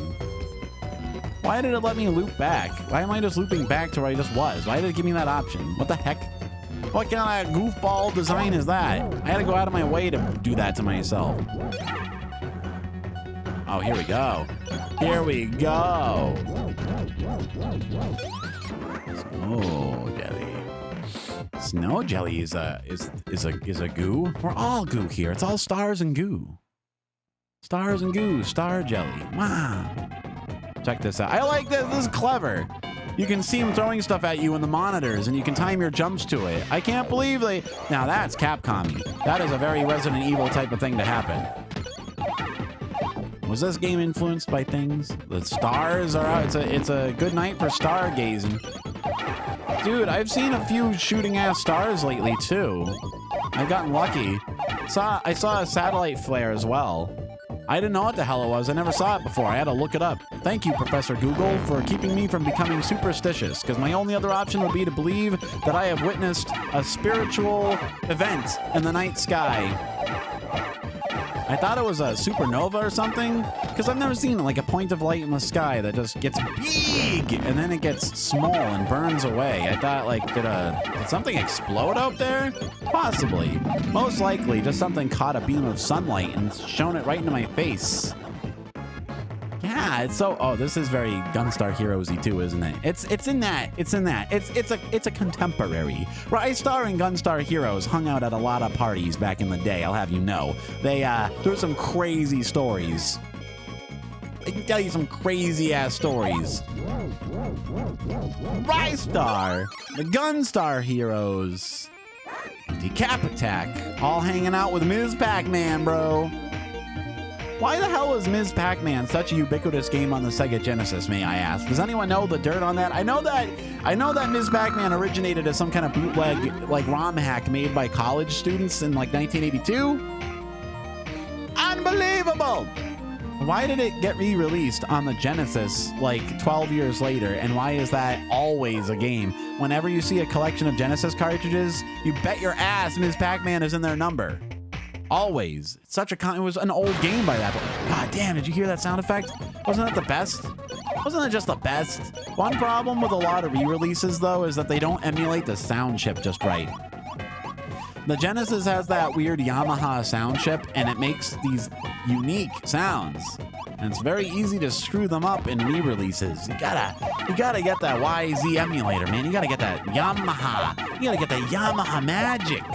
It was truly a serendipitous collection of technology and art and magic. Here, let's go. Being followed by an eyeball. All right, let's. We gotta bring the speen, bruh. We gotta bring the speen. No. Pop. All right, here we go. The most straightforward boss battle in the history of video games. Are you ready? It's so straightforward. It's kind of weird that they made this one of the final bosses, right? It's like, wouldn't they want to make one a little more difficult and complicated instead of making it really easy? Like, it's so straightforward. Like, all these, you know, I mean, it's just like shooting 4 different kinds of lasers, and then there's like the shield that goes away. And then it comes down and blasts this thing at you, and there's like a boomerang, and you have to dodge that, and also it changes colors to let you know when it's vulnerable. It's like, then the eyeball blinks. It's like, you know what I mean? It's just so straightforward. It's like, this is more like a World 1 boss. You know what I'm saying? This is like a tutorial boss. I don't know why they saved this one for last. I mean, it's pretty. The art's really pretty on it, but it's like, you know what I mean? There's not a lot going on with this one. It's a little straightforward. It's a little weirdly basic for one of your final bosses in the game. You know what I mean? Too much tummy ache. Did you have green tea on an empty stomach, Sad? Because that did it to me. I can't resist. Sometimes I have available green tea in the morning, and I just pound that shit, but then it gives me a bit of an irpy. Gives me a bit of the irpy. Because it has like antioxidants or something. It's like a digesty. It's a digesty. But your stomach's not ready for that, and it goes wah. Oh, I love the visuals on this section too. Isn't that beautiful? So trippy and evil, but beautiful in a way, you know? Yoink. Yoink. There we go. And I learned that there's a way to farm health on this final boss battle too. That's crazy. I did not know that. Oh, hey, that's not what I'm trying to do. I'm trying to farm health, not cost myself it, you silly bug. I think it's when he drops little projectiles on you, you can bop them from below, or if you hit him from a certain angle, you get it. Any case. Oh, that was like a loving embrace. Did you see that? Fucking the loving embrace in this game is deadly. Deadly embrace sounds like a real attack in an RPG or something. Oh, shit. I didn't know you could actually attack him while he's doing this. This is bad. You gotta hold on for dear life. You just gotta cling on to one of his basic henchmen so you don't get sucked in. There's no other way. Ah, he got me. Oh, little bastard got me. You gotta time it just right. Me moving left for that. You gotta be moving left for that. Ooh! The payoff, the trade-off though, is that he... Oh, I beat him! Speedrun that final boss! I speedrun that shit! I speedrun that shit! Damn! Son! The trade-off is if you hit him while he's doing that black hole attack, you prevent the black hole attack, which is very scary and dangerous to avoid. However, he comes down and does that lightning move, which is very difficult to avoid. It does a lot of damage. Very smart trade-off. Every boss battle is like a little game all on its own. It's perfect. RISTAR, it's perfect. It's a perfect game. 10 out of 10. I am legally married to a copy of this game. You hear me? It's beautiful. Perfect. Go home and give it a try. It's on the Steam collection. It's on a lot of collections. It's in the Sonic Mega Collection and the Sonic Mega Collection Plus. Highest recommendation. One of my favorites. A favorite of mine. It's beautiful. And look at this. Look at this art. You didn't get to see big art like this in old games very often. And it's like little arts of what's happening to all the planets after, before and after shots. It's so beautiful, boy. Bro. Game clear omedetou. Arigatou gozaimasu. Pati arigato. Pati arigato. And look at these arts. Look at these arts of these guys. Look at the arts of all the boss battles. And you see them from different unimagined angles. And this is before 3D was common or good. So it was mind-blowing to see your favorite 2D encounters from a third D. Rolling in that third D, bro. Thank you for graduate. Thank you for congratulates. Look at them goobers. Look at them goobers dancing. Yeah, I love it. Look, they're using all the sprites. And just look how many animations they made for him, though. Look how many sprites there are for our boy RISTAR. I mean, the cartridge for this game must absolutely have had some extra stuff built into it. Like, they must have had a lot more capacity than a normal game, because the old ones are only so many megabytes, right? So this, like, they must have an extra chip just for storing all the RISTARs. There's so many sprites and so lovingly animated. This is why I want to see the Sonic Mega Collection treatment on this game. I want to see a RISTAR 2, bro. RISTAR. The Star of Hope or something. Just don't call it RISTAR 2. Just give it like a subtitle, and then you can just release it, and then everyone will think it's original, and it will have these style graphics. And look at the solar system just going hog wild. Gears are passing right before our eyes. Oh, yeah. Well, Tori Ko. You're all the Torako. Kimi no Toriko no. Oh. Is that why Tori is called Tori? Did you take it from Toriko? Kimi no Toriko ni natte shimai iba. Ah, that was fun. I had a lot of fun at that hide and seek game. But did you do the hide and seek game or did you do the other one? I was at 2 or 3 activities. I beat the game, Kenny. It's called a speed run. It's called prop and seek. That was it. That was a lot of fun. I love that. I want to do that again. When I'm back from my break, I should try to arrange. I've been trying to arrange a collab, but everybody keeps either getting busy or dying or getting physically injured or sick. I'm beginning to think people are coming up with excuses not to collab with me. Like they're bonking themselves and stuff. Sorry. I just got run over by a bus. I just got isekai'd. Can't do it. That prop and seek was fun though. That was a deeply amusing time. Wow. Now that's a score. I have very little context for it, but we racked it up. Honking themselves in the shower heads. Oh, right. Yeah, that's my head canon. Oh, I have that Sonic Adventure. I got to play Sonic Adventure 2. Bonk, yeah, understandable. See, they changed it to be about him rescuing his dad, but it was originally he was summoned by a star goddess. And I think they thought a star goddess was too pagan for God-fearing American non-communist children back in the 90s. We missed a star goddess waifu because of this. All right, so we got the password Maguro, which unlocks Onchi. What is any of that? I don't know. I don't remember. I think it just lets you screw with the music or something. There's a I love you is the password for level select though. So there was a chance. Easy kind to get out of a collab is pretty, yeah, it's pretty respectable. All right, so with Onchi, hold on a minute.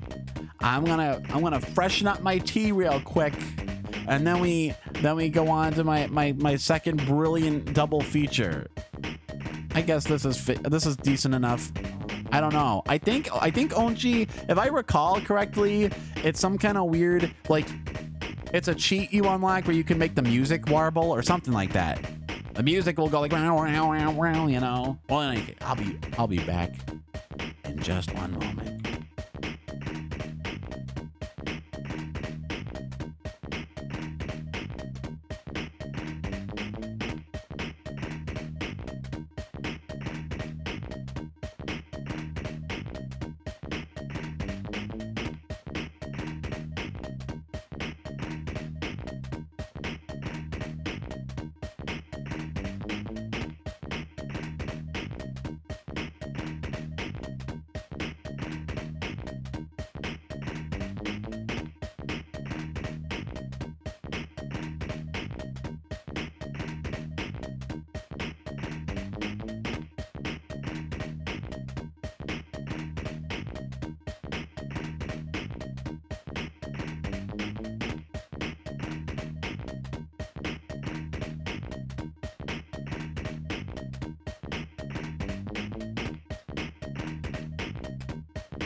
Oh, I'm back. I'm freshly hydrated. I got my tea and some cough suppressant. I'm all set up and ready to go. We're playing a second game in this double feature. Ah, skeleton! Yeah, skeleton. I guess you could say, oh, well, god damn it, I should have played this on Halloween. Oh, it would have been perfect. Oh, I'm an idiot. Oh, well, too late. I made my decision. This is, that guy talks exactly like I do. This is the famous DECAP attack starring Chuck D. Head in 1991. We're jumping back in time an entire decade, okay, bro? It's not a very long game. This is, I think the deal with this one, though, is it was based on a manga, and it involved a child. Shit! It involved a child with a hat. He had a hat power. Well, now I can't show you the power up. The idea is that now they rebranded it. Since no one had heard of the manga, they rebranded it as a spooky platform game. And you play as a mummy, and you take your head off and you throw it as a projectile, and it boomerangs. I didn't get to showcase that because I got hurt instantly. I do like the idea that your principal weapon is also kind of tied to damage. I don't know if too many other games have done something like that. It's not that I'm here. It's not copium. I'm just trying to sing praises where praises are due, right? Also, appropriately enough, I think they knew what they were doing with the spooky-fied theme, because the mini games in this game. Who made this indeed? That's a question. I think it was a European team, actually. I think it was, I don't know. I guess we'll find out when I beat it. There'll be credits and all kinds of stuff. Yeah, that's a great question, because I know, Jets! Oh my god, I suck at this now.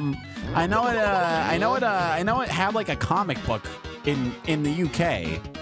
They had a DECAP attack comic book for a while, so apparently it was marketed a bit heavier in Europe. So I'm guessing it must have been a European developer, because almost no one else. Although this is also one of those games that shows up in each and every Genesis collection that's ever been made. So, you know.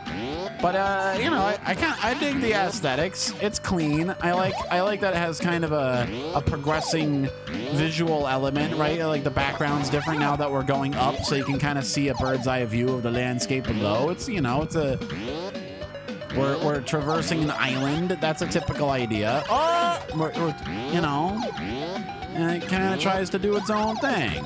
Sound design's mostly pretty nice, but also the jump is really fucking loud.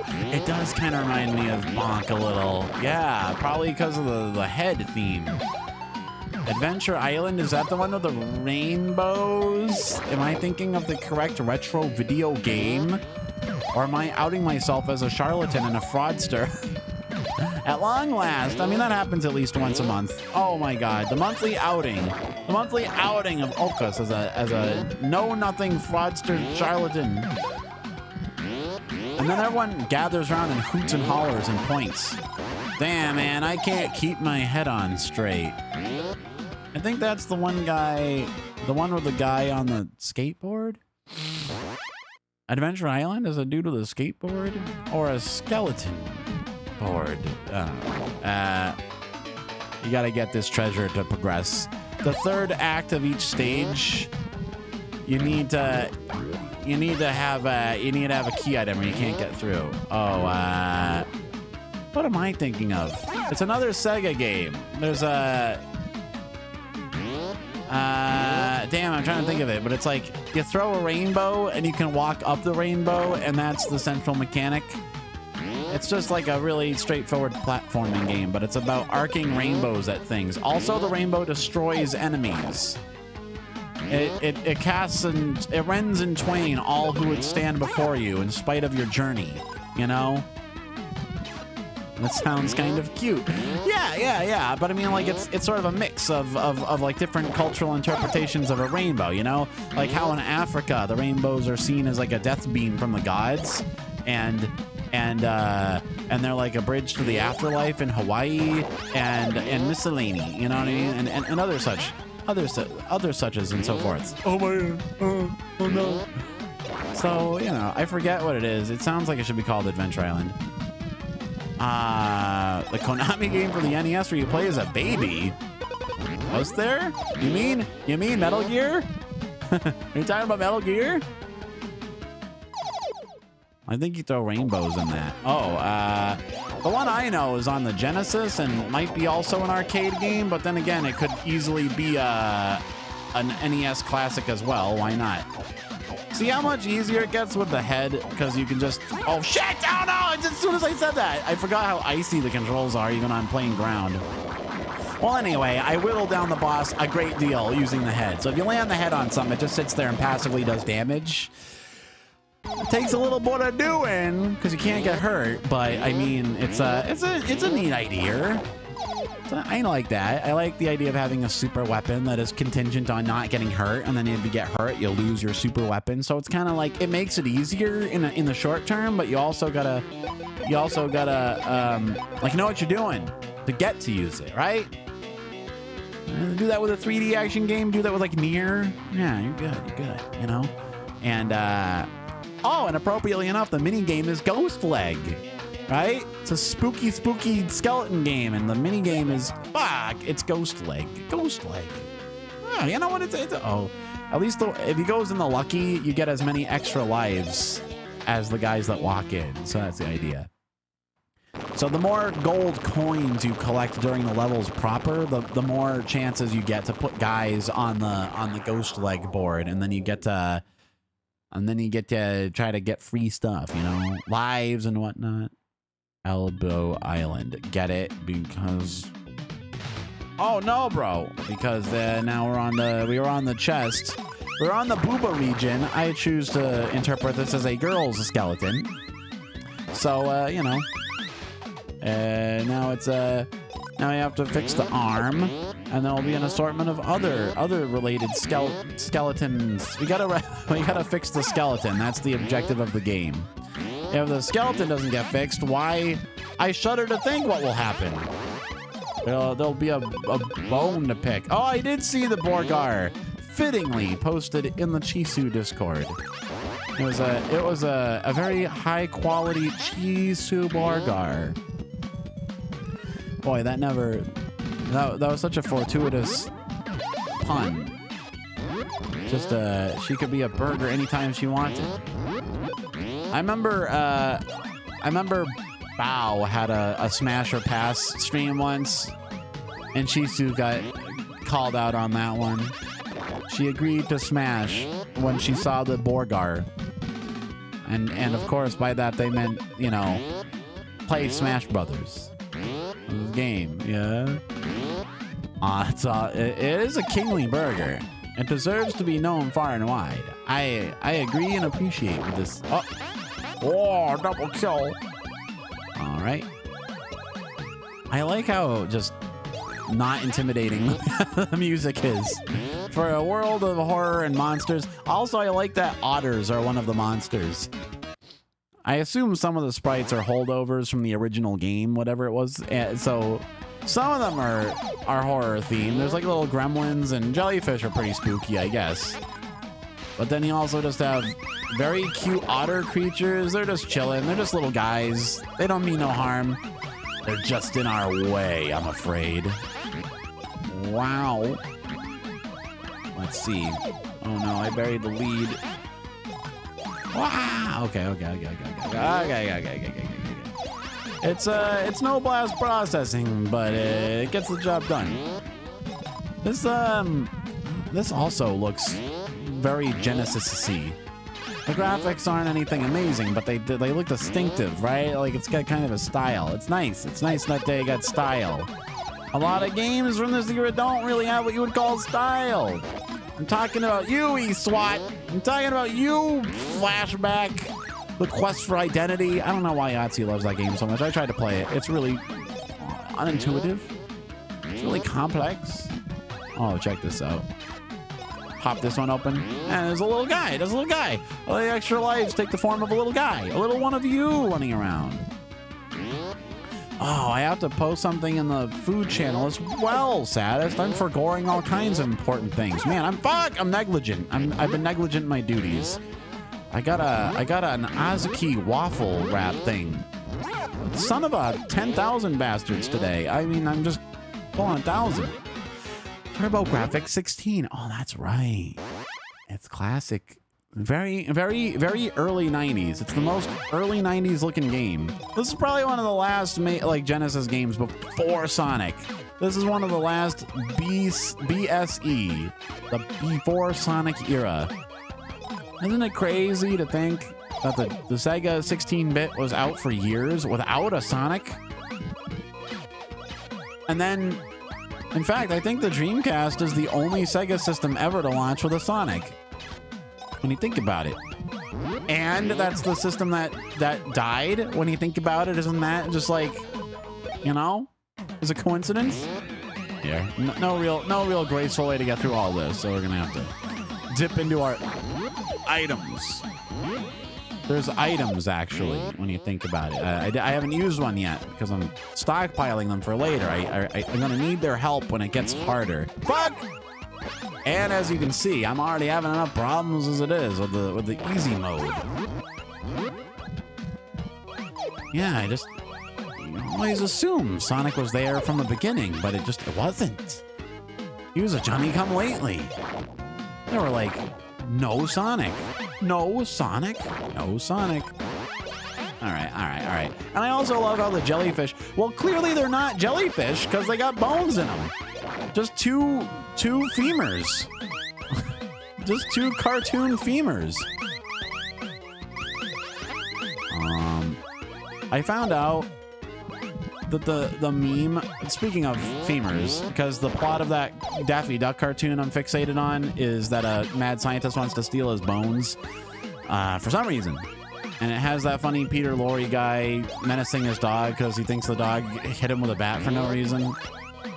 And the point is, the reason is because that short is apparently called Birth of a Notion.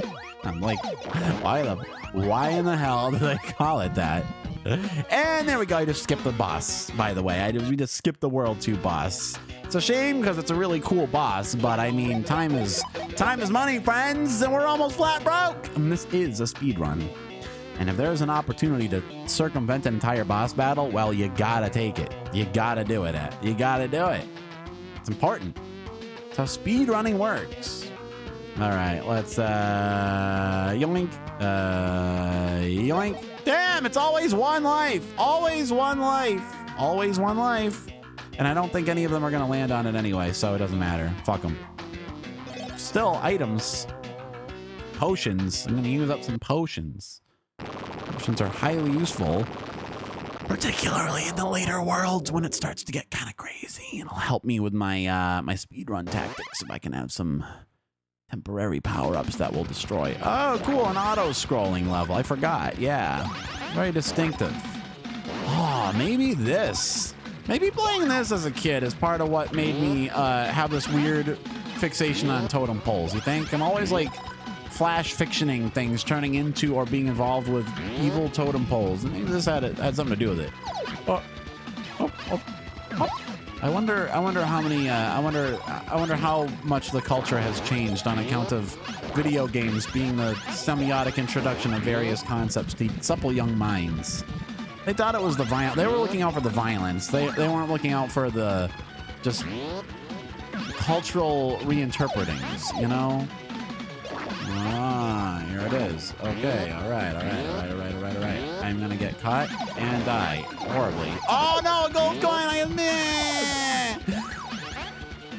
Now I'm not gonna have enough guys for my ghost leg. Dang it. I appreciate that the enemies die to it too, though. So that thing's not really on the side of the rest of the villains. It's just its own thing. This evil totem pole is a coincidence. It has nothing to do with it. Which one makes me faster? Listen, you'll move faster and jump higher. Okay, let's use it. Yeah, there you go. Gotta think through them uses. When you... Oh, I might die there. I would have screamed.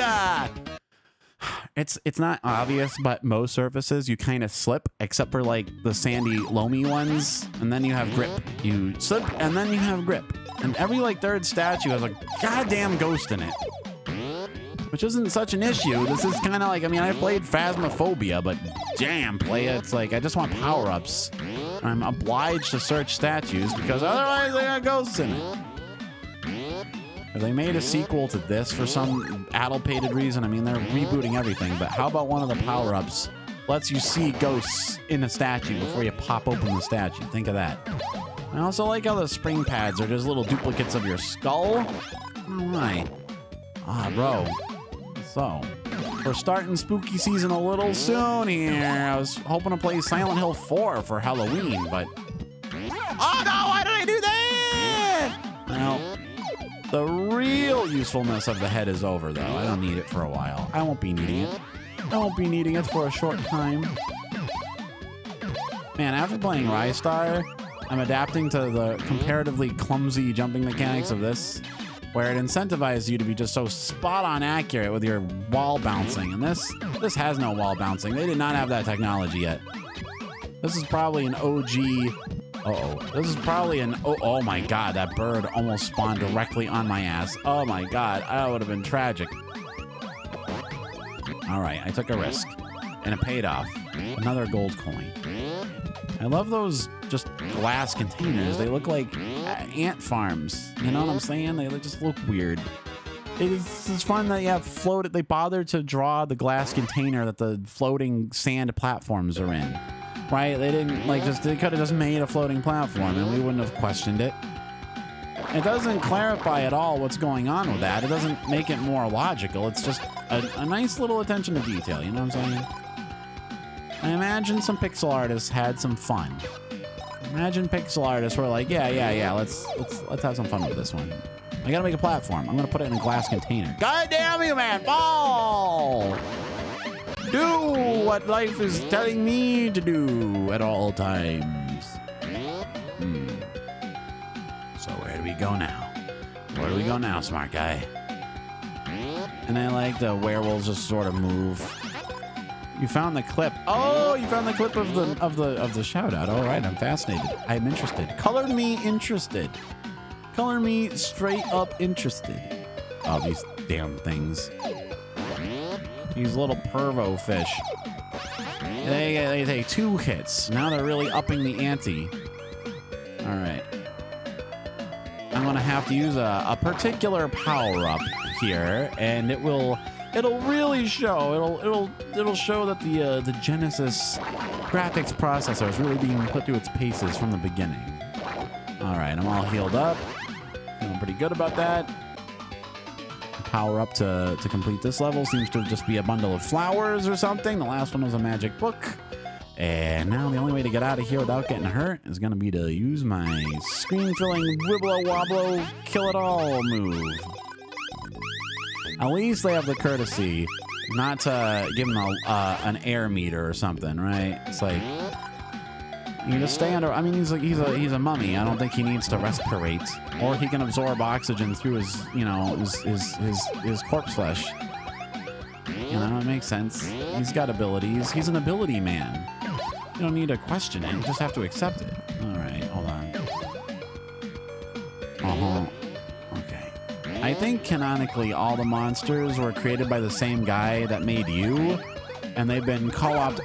They've been co-opted by a demon lord. So it's kind of like it's a little bit like Nights into Dreams too, when you think about it. Sort of the same rebel evil creature against the other evil creatures, and there's like a master of evil in charge of the creatures, and you're one of the creatures, but he doesn't master you. It's different. Uh-oh. That's not what I meant to do. Sadly, I shall have only 3 coins for this ghost leg, but you know what? It's just how it's got to go. A battle to the bottom. Vtubers. How appropriate. A metaphor for surviving in the content creation realm. Wowee. Wowee. Oh, this is just like working with Final Cut Pro. It's like, I'm trying my best here, and once in a while it just throws flaming balls at me. Oh my god, it's a glitch. That's like, oh, he was 1 hit away from death. Damn, and he spitefully got my head. Piss. Well, whatever, that's World 3 done. Let's away. Let's float away, you and I. I guess I'll just put them in the middle for the sake of symmetry. Symmetry. I'll take a sip of the good stuff. If I may say, we seem to be breezing through this game much faster than RISTAR. Granted, the skill ceiling is much lower. Oh, please, someone go in there. Yeah, one of them's going in there. 3 lives. 3 lives. Ooh, and green stuff. Green stuff. Guys, green stuff. Green. Nah. That's the leg. Where are we at now? Only four body parts left. On the other arm, I guess. The arm which is morphed into a hideous chimeral blob of geography. Fuck. Getting a heart container is pretty handy, though. That's pretty good. It pays. It pays to have more hearts. Here's something. What about this? What if this ever happened, eh? What if, in video game, you get further and you lose heart containers permanently, huh? Am I a sicko? Am I a sicko? Oh, sure. Oh, sure. I do indeed. Could you tell? Because I was finding all the secrets and doing crazy tricks with, you know, things that I shouldn't have known to do. Sure thing. I remember. Yeah, I had this. This is the game I had. Oh, fuck. I remember. I'm a Genesis connoisseur. Piss. No. Okay, there we go. I do indeed. I am legally married to several early consoles. Some which I had first-hand experience with contemporaneously, and some I found after the fact. Oh, no. Like the Saturn. Sadly, I didn't get to have the Saturn at the time that it was out, but I got one on eBay during that glorious period when they were readily available for like $40, and it was the wisest purchase I ever made, because it made it possible for me to... Fuck you! Damn it! Oh my god, there's too many guys in the way. You gotta jump and run over all this crap. I'm trying to speed run here, bros. I'm trying to speed run. Time to speed, Jeed. Alright, I'll try to sort this out some other way. Okay. Aha! Alright. That was tricky. That was do or die. But it worked out. I'll probably have the fewest ghost leg guys ever on the stage because I just skipped half of it, but you know what I mean? It's all about, you know, style over substance. You know what I mean? It's kind of like the ultimate question in life, right? It's just like, do you work really hard at your career in hopes that you'll retire comfortably, or do you just take some of the risks now and hope that you just have your fun front loaded, right? Because, you know, even if you get that pension, you might never see it, right? That's kind of what I'm applying. That's the logic I'm applying to this, right? It's like you might have a heart attack in your 40s, bro, and then you've done nothing but work. It's a big gamble. Everything in this life is a series of risk and reward analysis, you know? And it's just like it's the same thing with the game. It's like, do I put in all the hard work? Do I play the level properly without taking the shortcuts in a hope to retire on ghost leg entrance and extra lives in the mini game? But what if I lose my lives in the effort? Then where am I, huh? Then where am I? Sure, I might be the ant and the grasshopper needs to be rewritten for modern times.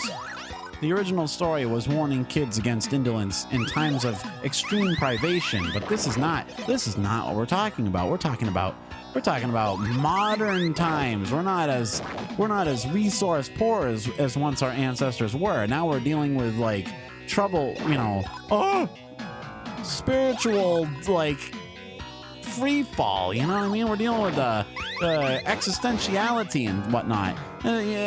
Agretsuko, you know? Less the Velveteen Rabbit and more the death metal Red Panda, you know? That's how things have evolved. It summarizes it perfectly. Whoa. Damn, I hate those ghost traps. Shit, bro. Can't keep my head. Fortunately, the head is only minimally useful in these vertical ass stages when I'm going down underwater. Okay. Unfortunately, the Wiggly World move doesn't really do anything to bosses, so I don't have to worry about stockpiling that. In fact, generally, I think only the beam attack does it. Shit, bro. Here, this is what I'm going to do. I'm gonna use up one of these fellas. It's just classic invincibility. It looks like the regular shield from Sonic. I'm fully confident that there's at least a couple of stupid ghosts in there, and they weren't. I'm completely flabbergasted. All right, let's go. I think this one has a really hard boss. I think this is probably the hardest boss in the game.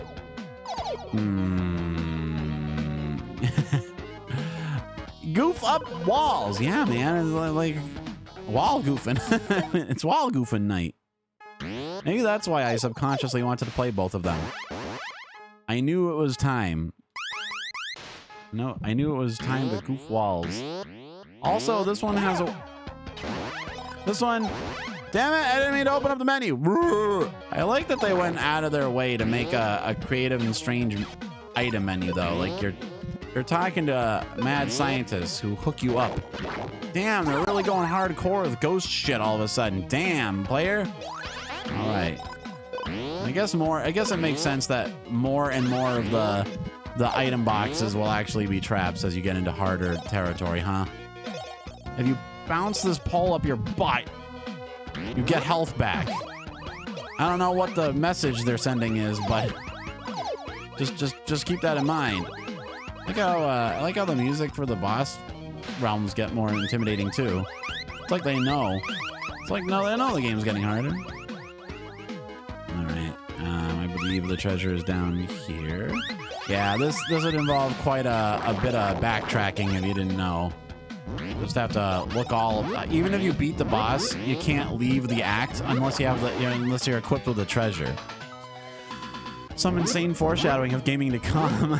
The message is to explore your body. Yeah, I guess so, because we are exploring a body. The entire world is like a giant skeleton world, right? We're reassembling the skeleton. And in the midst, you know, there's hidden pleasures. In the quest to bring this body back into perfect health, there are unknown fuck. Well, at least it's not that useful. All right, I need the speed boost one more time. Time to speed, G'd. Yeah, I think if I remember, we just skipped like a solid 10 minutes of fucking underwater maze crap. Oh no. And I'm not sure what the message is behind smashing birds with your face. I don't know why that's so important here. Oh, I can do this without a power-up. Nice. Well, I cheesed up the wall again. I goofed up the wall, and I think I skipped another very complicated maze section, so enjoy that. All right. It's called using your brain. All right. I'm going to use the stat buff potion at long last. This is where it's necessary. Come on, open up, be vulnerable. I thought you were gonna do that way sooner. Wait, okay. It took a lot longer than I expected it to. Oh shit, bro. I'm gonna use another one real quick. All right. Why is he so high up? This sucks. I can't get at him. Okay. But you see, he's all right. He's already changing color. That's good. Yeah, see, it's worth it to stockpile the power-up potions for the boss battles. This is stuff I didn't really get as a kid. I wasn't thinking on this kind of wavelength. But I really better win because I'm using up a lot of them. He's dead, bro. Okay, so this was, I remember this boss being punishingly difficult. No, I know what I'm thinking of. It's the next one. Okay, never mind. I'm not out of the woods. Okay, that one's tricky. That one's a big skill check because he's invulnerable until the brain opens up, and then you really gotta use the power-up items. Otherwise, you have to hit that thing like 5,000 times. So it's kind of making you think. It's two different things, right? Gotta look out for a very specific vulnerability phase, and then you also gotta make good use of your power-ups. But the next boss is fucking impossible. I'll probably die 17 times on this one. Damn, son. Well, the yellow thing is still good. Yellow thing, I'm gonna need that. I think the next boss is where the yellow things are gonna be useful. It's very weird because this Pumpington level is by far the hardest one. I guess the final boss is kind of tricky, but this one's way harder. This one's harder on 15 different fronts. All right, let's see what we got. I like the look though. This looks like Bonk. This looks like Bonk. This is a Turbo Graphics game at this point. Oh my God, they snuck in a Turbo Graphics game. It's weird how much room there was for game consoles on the market once, especially back when. Well, I guess it makes a little bit more sense since it was easier to differentiate between them all. Games are all pretty much the same on platforms these days, but it's like. You had Turbo Graphics. Atari was even able to release a complete flop of a system, and there's 3DO. Oh, 3DO. It was kind of the first NFT-esque, goofy, speculative, you know, like, we're gonna change the industry kind of thing, you know? It blew up then, it blew up now. It's fine. Someone's gotta try it. Someone's gotta try. Someone's gotta take the risks. I like that you can use the edge of the screens. Fuck, oh my God, he really came at me. I didn't expect him to do that. I like how you can use the edge of the screen to anticipate how far your weapon flies. Come on, man. No, I'm bad fingering it too much. I'm getting nervous. I'm getting nervous because I know the hell that awaits us. Boink. All right. I gotta get the. It's a mole with panties on its head. I'll just rip that Band-Aid off right now. Oh, the white? No. See, if you that's the up the butt move. If you jump on the pole, just like works with inertia. So the more high on the pole you go, the further you can launch yourself. But if you jump on it straight down, then the pole goes up your butt, and the red ones turn into white ones because you've depleted a heart. Like, you can recharge your health with it, and each of the red dots is like an available health. You can refill your health gauge with it, and you know, so it's pretty astonishing. Oh, another one of these! I forgot there's a second one of these. Oh yeah, this enemy was actually in like the promotional art, even though it only shows up once. It's not even really technically a boss. So it's kind of like an innovation of the first one of these, because now it can actually reach out and touch you. Oh shit! Oh no! Oh, I'm caught. At least the tongue move isn't an insta kill. That'd be real tough. Fuck you. Oh, hold on. God damn! Oh my God! It's really after me. It's really after me.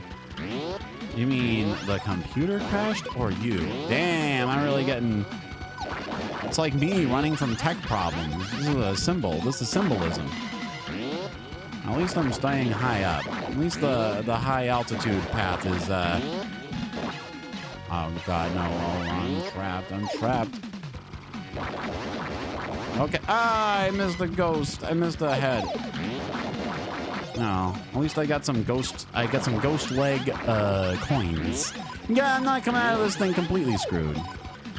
The browser's crashed. Oh, okay.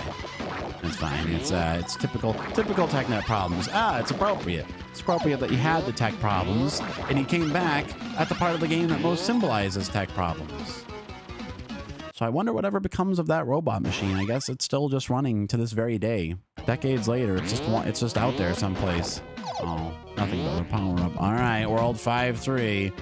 This is the one. This is what separates the boys from the men. Let's be invincible for a short time. Since you can't use invincibility during boss battles, it is incumbent upon us to use it now while the getting's good. See, it's giving us all the buffs. It's giving us all these buffs. It's like hinting at us. It's a little old world, little new world game design where it's like, yeah, see all this? You're gonna need it. You're gonna need it, boy. All right,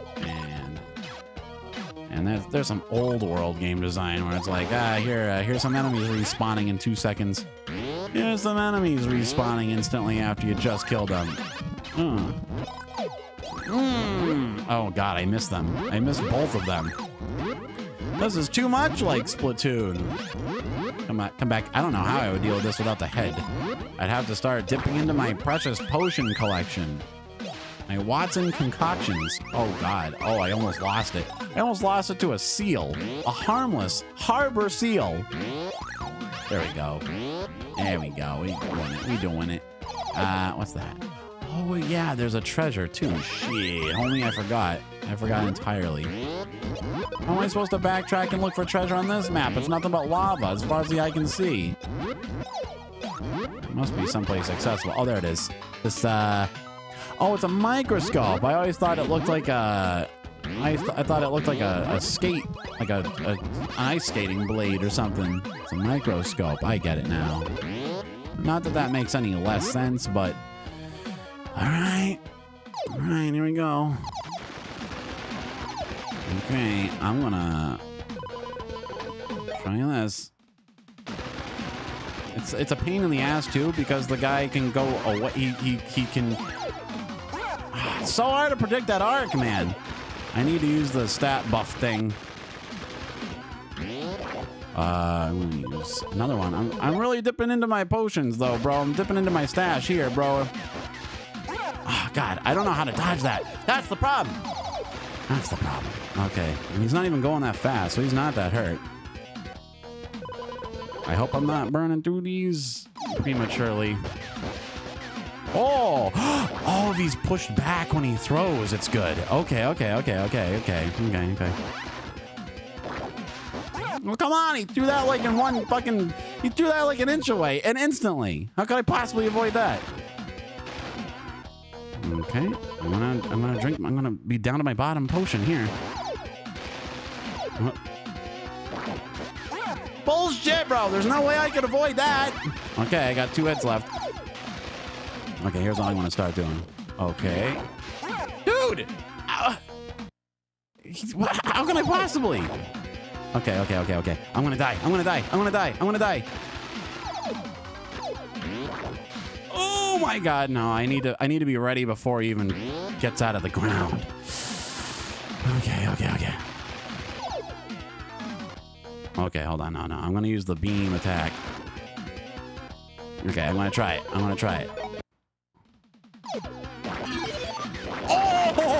Oh, that killed him. Because I was not about to avoid those rocks. I was not going to avoid them rocks. Them rocks had my ass. He had my ass. That's right, bro. Oh, that was play of the century. Oh, my God. I shouldn't be this proud of myself for beating a 47-year-old video game that no one's ever heard of. But bro. Oh my god, those rocks were on it. You saw the arc. You could trace that arc. That shit had my ass was done. My ass was no more. But damn, the beam weapon, that's why you gotta stockpile those for the top boss. So that's a good finishing move. I don't know how the game tracks hit points. I don't know if it's a set number of hits like Sonic or if it's like hit points. I suspect it's hit points because the yellow thing must do a lot of damage. Finish it off. Okay, great. That's the strategy. That's the tactics. I don't think I need to worry anymore. You can breathe easy. You can breathe easy. That was John Wick meets Terminator 2, Judgment Day. That was Liam Neeson in Taken. That was some series of unfortunate events. That was Jim Carrey as Dr. Robotnik. Ironically, a franchise that's still going strong decades after this, which narrowly came out before that, right? It's the same year as Sonic 1, and we're still talking about Sonic. No one's talking about this. This is for gore. This is archaeology. This is some video game archaeology right up in this bitch. I think like this game also existed on the Master System, but it was called Psycho Fox. Am I crazy? Am I thinking of something correct? Oh my god. This game has a complicated history. Yeah, and it is. If it looks really hard to control, that's because it is. It is an ice world. We're doing ice mechanics. Ice to meet you. Here, I'm gonna be invincible for a while. This will help. This will make it easy. Yeah, see all this slipping inside don't matter at all if I can, and even the enemies are moving according to some strange schedule. Oh, Lord. Oh, I baited him out from off camera? That's nice. All right, it's working out. Everything is working out. And if I don't miss my guess, this level also has a heart container hidden on it somewhere. So we can rest assured. We can be, oh, no! There it is. I mean this world, not this level, but I think level 2, it always drove me crazy how old game like promos would brag that they had like 60 levels or whatever, and there's no way that not by any way could you count it and it would shake out. That's not true. It's not true. It must be counting like every individual like screen. It must even be counting like the menus and stuff. Like each individual thing that you load and visually counts as a world or something. 32 worlds. Okay, there's like 6 worlds at most. Or what are you counting? Even if you multiply it by, oops, damn, why do I keep doing that now? The buttons are kind of close together. It's almost like this controller was designed for children. That's weird. Why would they do that?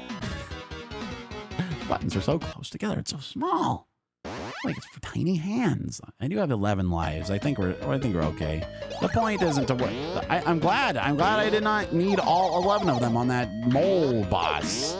That's why you gotta. It's the single thing. You gotta just stockpile that shit for the big bosses. That's it. Some of them don't work again. I think you just can't turn invincible during the boss battles. I think that's the only such consideration they got. Oh, I can't go. Bro, new music? Is this the first time there's been new music in the entire game? All right, let's go. Many levels at any rate. I can't get up. I know what to do. Don't worry. I know what to do. Give me the 2, not Ellenmeyer flasks. What are they called? Beakers, I guess. The other one has an Ellenmeyer flask. The stat buffs. The stat buffs is an Ellenmeyer. These 2. I wonder why it's 2. Because it's a double dose, or because they only become the active ingredient when mixed together. Like those beetles that shoot fire out their ass. You know what I'm talking about? They have like 2 different chemicals, and they come from 2 different chambers, and it's only when they mix together that they become volatile, right? There was a mole world boss in Fallout. Oh, it makes sense. I don't think anything good has ever come of contending with an evil mole, man. I think it's just a famously frightening scenario. You're kind of at its mercy. You're inherently taking it on its advantageous elements. All right. For our final ghost leg of the evening. Man, I don't think we resolve disputes with ghost leg often enough. VTubers should make decisions with ghost leg. That'd be fun, especially during collabs. Or through gambling, or through Mortal Kombat, and I don't mean the video game. Oop! See, it doesn't actually have to hit it with projectile force. It just has to be there, and then you will be square. All right. I'm not fighting all these guys individually. Time for a little fire, Scarecrow. We're out of here. I don't want to deal with this. I'm doing this the easy way. I've earned it. I've earned a little. Have I not earned myself some reprieve? Look at all the. I'm sure something's respawning as we speak. Even that. Did you see how many monsters I killed passively with that move? Did you see that? I mean, damn, player, damn. It would have been a long, slow process of timing everybody out, and I don't mean DDoS attacks. I mean the old-fashioned. Okay. Oh, okay. All right. And here we are. And hold on, because I gotta come down here. It's a secret. It's a secret. I'm gonna be invincible for a short time. Don't worry. It's all good. It's all good. Gotta use these up. These are useless on boss battles, and we don't have too many regular levels left. Look at them all. Look how many there are. I need that wavy attack, bro. There's no other way to handle it. There we go. Another heart container. Another day, another heart container. It's the one. It's kind of true. It's kind of a metaphor for the labor market, right? You need to work for your heart containers. Okay, and it's time for one more of these. Also useless during boss battles, so we don't need to feel bad about burning through our supply. Because, brother, you don't have very much of this game left. We're getting to the final showdown with the crazy Kuchenheimer who was in the opening title scroll. I think that is the original final enemy, too. I think most of the bosses are the same as the original game, and it's most of the moment-to-moment visuals that have been updated to be extra spooky. Though this looks like it probably would have been in the original game. Standard issue Ice World, they probably just added these frozen skulls, but the rest of it looks pretty standard platformer, you know what I'm saying? Like it's just squares. It's just cold squares, you know? Ah, okay. You know what? Green hasn't had enough. Green hasn't been getting any love lately. Let's use green. You know, just freezes everyone in place. Just freezes them all in place. All right. You know, one Genesis game I desperately do want to play on stream someday is Toe Jam and Earl, but I want to do the 2-player co-op. And for that, I do not know any VTubers who I could do off collab style with, so I'm going to have to rope someone in on the internet if it works. If the Genesis version, if the Genesis collection online actually works as well as I hope it does. But I need someone who can handle boomer games. Boomer ass shit like this. These goo enemies kind of look like a Windows art, right? Like a mid-90s Windows game. Like that underwater fish game. Oh my lord, no! It tricked me spitefully right at the end. Right at the end, brah, brah, oh brah, brah, brah. Can't believe it. Can't believe it would do such a thing to me. Me! OkAs! The coyote boy! Oh. One-time ping tuber. They say you should start as a ping tuber, and I guess now we know why. Alright. Some power-ups, some bullshit. What else we got? We want a coin. Hooray, man. We get to do some ghost legging. We're gonna do a little bit. I don't know where all the coins are in this one, but it hardly matters by this point. It gets exponentially less important to ghost leg as you go. The thing is, you know, like ghost leg is to get all the bonus power-ups and stuff. You don't need the power-ups. You know, you're gonna need them less and less. Oh, what? Are you kidding? I got caught by that? That was a hitbox? That was legit. How do I get through all this? Where do I go? All right, should I, let's go wobbly again. Why not? Just to make it faster. Just to make this speed run a little more speed fun. Just to make it fucking possible to run through all this. YouTube's throwing a fit. Lo siento. I hate it when technology conspires against all of us. Oh no, I think I have to go back. I think I was premature. I think that's where the treasure is, man. Oh, here, let me just haul. Let me just haul through. Yeah, I got plenty of hearts. I have hearts to spare, bro. There we go. Oh, how am I gonna get through all this now? Wait, just the basic attack, of course. Why not? What else? Damn it, I can't believe I tried to run through and I was speed running so effectively and then I realized I missed an entire section. I like how he does the little Looney Tunes stop and panic thing. That's kind of cute. Kind of annoying too, though, if I'm being honest, because it screws up your ability to time jumps, but I appreciate the attempt. The attempt was made. The attention to detail is, you know, it's charming. It's winsome. Fuck you, bro. Oh, I don't need this. This I don't need. And that insane bounce he does when he gets hurt makes it hard to... Oh, god damn it. I was doing the slow my roll move and it fucking... Okay. Can I do a short jump? Alright, hold on. Can I run across this without the upgrade? Okay. But I fell and died anyway, so it's fine. Oh, this level is annoying me. I want to be done with it. I need this stupid treasure so I can get out of this level. All the way back to the beginning. Classic. I think that's the first death. Not too bad, I guess. Because I can hold my... I didn't die on that boss. Wait, did Scrooge McDuck do it in the NES game that everyone knows and loves? I think this is probably a late Scrooge McDuck. This is the late Scrooge McDuck. The late Scrooge McDuck. Yeah, that's why he's a corpse. This is the resurrected corpse of Scrooge McDuck.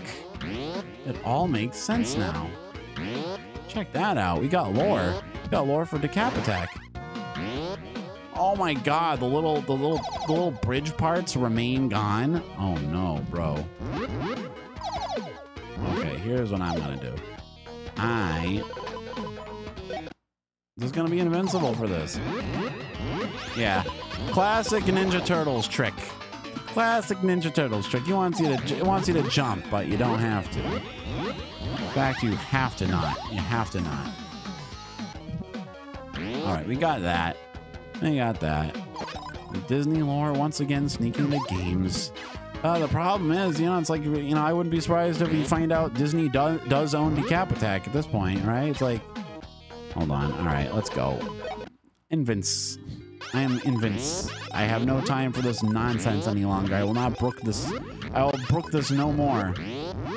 Now this is gonna make jumping a little. This not gonna NGL. This makes precision platforming a tiny bit difficult, but you know what? Whatever. You gotta do what you gotta do. Oh, here we are. Here we are with this cartoon land here. All right. The upper route must be beneficial, huh? Yeah, there we go. Now even the platforms are slippery. How do you like that? Fortunately, it doesn't matter because I can just speed run through it. I'm not trying to intimidate me with this shift in primary colors. All right, here's what I'm gonna do. Yoink. Oh, my butt's getting a lot of action today. I require it. I was down a lot of health. I'm gonna take it out. I'm gonna take that out on my own ass. At least these hammer guys are a lot easier to deal with. Jeez. All right. Ironically, while we're dealing with an objectively much more dangerous member of the animal kingdom, we don't need to worry so much about this as we did with the mole. Let's get me a run-of-the-mill buff, and we'll be right as rain. Oh shit! Oh bro! Oh the change in slippery, the traction change really threw me off. Okay, I thought he was gonna be vulnerable a lot longer. Okay, whatever. It's fine. It's fine. I can deal with this. I can deal with this. Yeah, I don't know why this one's featured on the box art always too. Yoink! Ah, perfect. Did you? Oh, I didn't think you'd jump on me like that, bro. Gorillas are known for their ability to shoot orbs out of their mouth, right? That's one of their. Fuck. You know, I don't need a power up actually. We got him on the ropes. Donkey Kong's going down, bro. Is this Sega's little jab at Donkey Kong? Because he was like the former king of video games, and now he's like He's Fagar. Little did they realize they were merely 3 years away from the greatest Donkey Kong game ever released. That's right, Donkey Kong 94 on the Game Boy. Wait, can I? Screw it. I don't need it. Oh, how nice of them to give me a heart. 1 heart. They didn't give it to me after the mole boss. They gave it to me after the comparatively simple monkey. There we go. Last one. Last ghost leg, everybody. Kiss it goodbye. It's time for a tearful disunion at the train station. It's taking off on the steam engine. We got to chase after it dramatically. You are Lisa Simpson. Just remember that. Oh, I'm getting 2 lives out of the deal. Well, that's just swell. And the other 2 idiots went down those holes, and I got nothing. VR titles. They kind of did that with the 3DS. Actually, Starboy, they came close to what you're describing. The 3DS versions of Genesis games actually put the like sprites and backgrounds on different layers, and it was kind of like immersive. But I know what you mean. If they did that in VR, it'd be pretty fucking sweet. It was actually really neat playing Echo the Dolphin on the 3DS. I like that a lot. Oh my God, I hope your tummy ache isn't portending disaster. I hope you're not going to be up all night in vomit country USA. Nothing worse than an affliction right as you're trying to get comfy. I know. I had a, fuck, oh God. I had a bad case of the coffees when I had a bad case of the Starbucks syndrome when I was trying to sleep earlier this week, if you know what I mean. Yeah, I would check that out for sure. It'd be nice if there was 2D platformers available in a larger 3D world. Oh, an extra life. Feeling unusually nice. Do I still need a treasure for this one? Well, I assume so. We don't need it. Oh, you did get cold? Does that portend the tummy problems? Since this is the final level, we can just burn through our power-ups left and right. You know, you don't have to worry too much about what. Oh, look, there's the end of the stage. World 6-1 out of 3. No, that's not what I meant to ding-dang-ding-diggly-do. All right. Full health again. 4. The maximum 4 hearts. The number of death itself. Yes, you got me. Okay, now there's just a pissed off flower and multiple ghosts. It's like a Vtuber Vtuber generations here, left and right. Oh, 7-1, of course. 7. Ireland. All right, we're getting close to the end of this noise. Get ready, everybody. Fuck. Aha, we're good. We're gold. We're golden. We're golden. We're in a treasured environment now. Okay. New controller is working out great. I'm happy that Indie Tech. If I ever got sponsored as a streamer, I would want it to be Indie Tech and like Hyperkin. They got the rights to the official like blueprints for old ass controllers, and they're making them again. It's possible you can get peripherals for your horribly obsolete systems. Truly, we live in a wondrous time. Oh, I don't want that. I don't want to do that. Okay. All right. I'll be needing the Wiggly World ending power-up quite frequently, bruh. All right, there. I get that those are clouds, but grant me again another of these paradolic moments. They look like turkeys, right? The little whiffs of cloud floating in the air, they look just exactly like cartoon cooked turkeys. You know what I'm saying? Like, I'm not insane, right? You're seeing what I'm saying. Like, you're on the same wavelength. It's like the ice cream cone skull faces in the last game. It's like, I'm not crazy. They look like cartoon turkeys. Okay, hold on a minute. I think we can handle it. I thought I was gonna have to go in the water. Well, I do now, I guess, but... What? This is what you're giving me? This is what you're giving me? Nonsense? Malarkey? Alright. Give me some of the freeze. Freeze time! Stop. Hammer time. See, it's a 90s sort of reference because it's... Yeah. And it's just like old-timey game visuals. You just sort of start to see things a certain way. You know what I mean? Get out of the way, bad fish. And the goblet. My gamer chalice. My energy drink container is the last treasure we need to get out of here. Oh, there must be somebody. There must be a streamer or somebody who drinks out of a goblet, right? Goblet these nuts. But right, someone's got to do that. It's got to be someone's whole like gimmick. Okay, y'all's pissing me off now. Dude, I love Nakoko's costume. Just the no mask while playing electric guitar. It works so well. It's kind of eerie. It's like the idea with No is to transport you to a different world, and here you are doing that. It's sort of like it's enhancing privacy for the performer while also being super rad. You know? A distinctive visual and such a simple thing to do. Such a simple thing to do. I like it. Fuck this. What? I got hurt. I thought you could stand on them.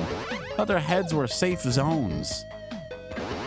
Ah, a little Return of the World 1 enemies back here. World 7, bringing back basic-ass enemies from the beginning of the game. That's kind of cool. It, like, puts a cap on it. It's like a little return, little reminder of where you came from, right?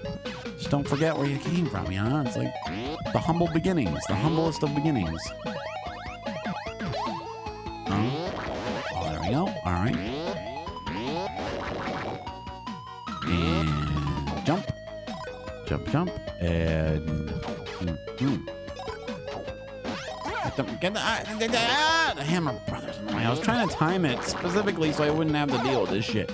All right. One last go with the skull. Can I possibly still retain the skull for the final boss?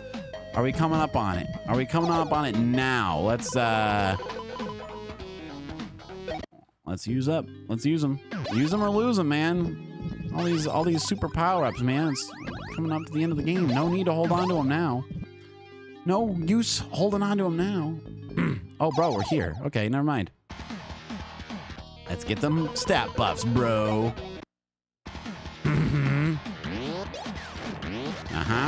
I like that they only had the one mouth moving animation for him, so they had to use it for speaking and for getting the shit kicked out of you.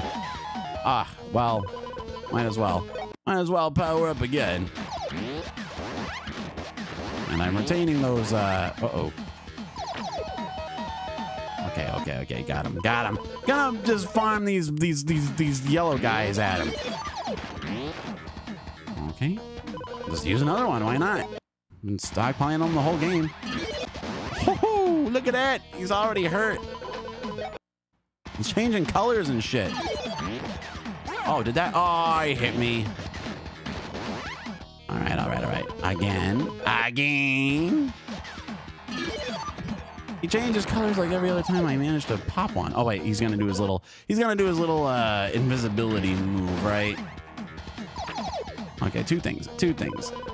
First, I'm gonna yellow you again. What? Oh my god, I can miss? That was stupid. You wasted one of my powers. I've been holding on to these this whole time just to make this last boss battle. Oh, and there he goes. He's dead. Wow, that really made it a lot easier. Speedruns. I'm glad I only had to use a couple of them on the mole. I used one. I think I just used one to finish his ass off. Get him out of here. Get out of here. Oh, that was pretty fast. Didn't even hear the whole chorus of that boss music. It's too bad. It sounds pretty cool, actually. It's a pretty cool little breakdown pod, but, you know, it's just the price you pay for being way too good at video games, man. It's the price you pay for being able to finish it fast, like. Great job, Chuck. You've destroyed Splatoon ranked mode. His plan is totally bogus. Oh my god. It's so early 90s, it physically hurts. No, it really does. It physically anguishes me. And the closest thing that passed for a cutscene in these days. Let's just watch and enjoy. Wow, it's almost been 3 hours. Physically exhausted after a long day of splatfesting. I'm not sure what this perspective is supposed to be. Are we looking dead on at the side of the house? Are we looking at it from a top, like, isometric angle? Like, what the F is going on here? Shark, you've done it. You've really raised up our property values. I like how they allow the vegetation to grow up right to the edge of their house. So 90s are waiting for the Pizza Hut gaming promo disc with 12 free hours of AOL. Don't forget, if you tell them I sent you, I got 23 free hours. Congratulations on your good work. You deserve a reward.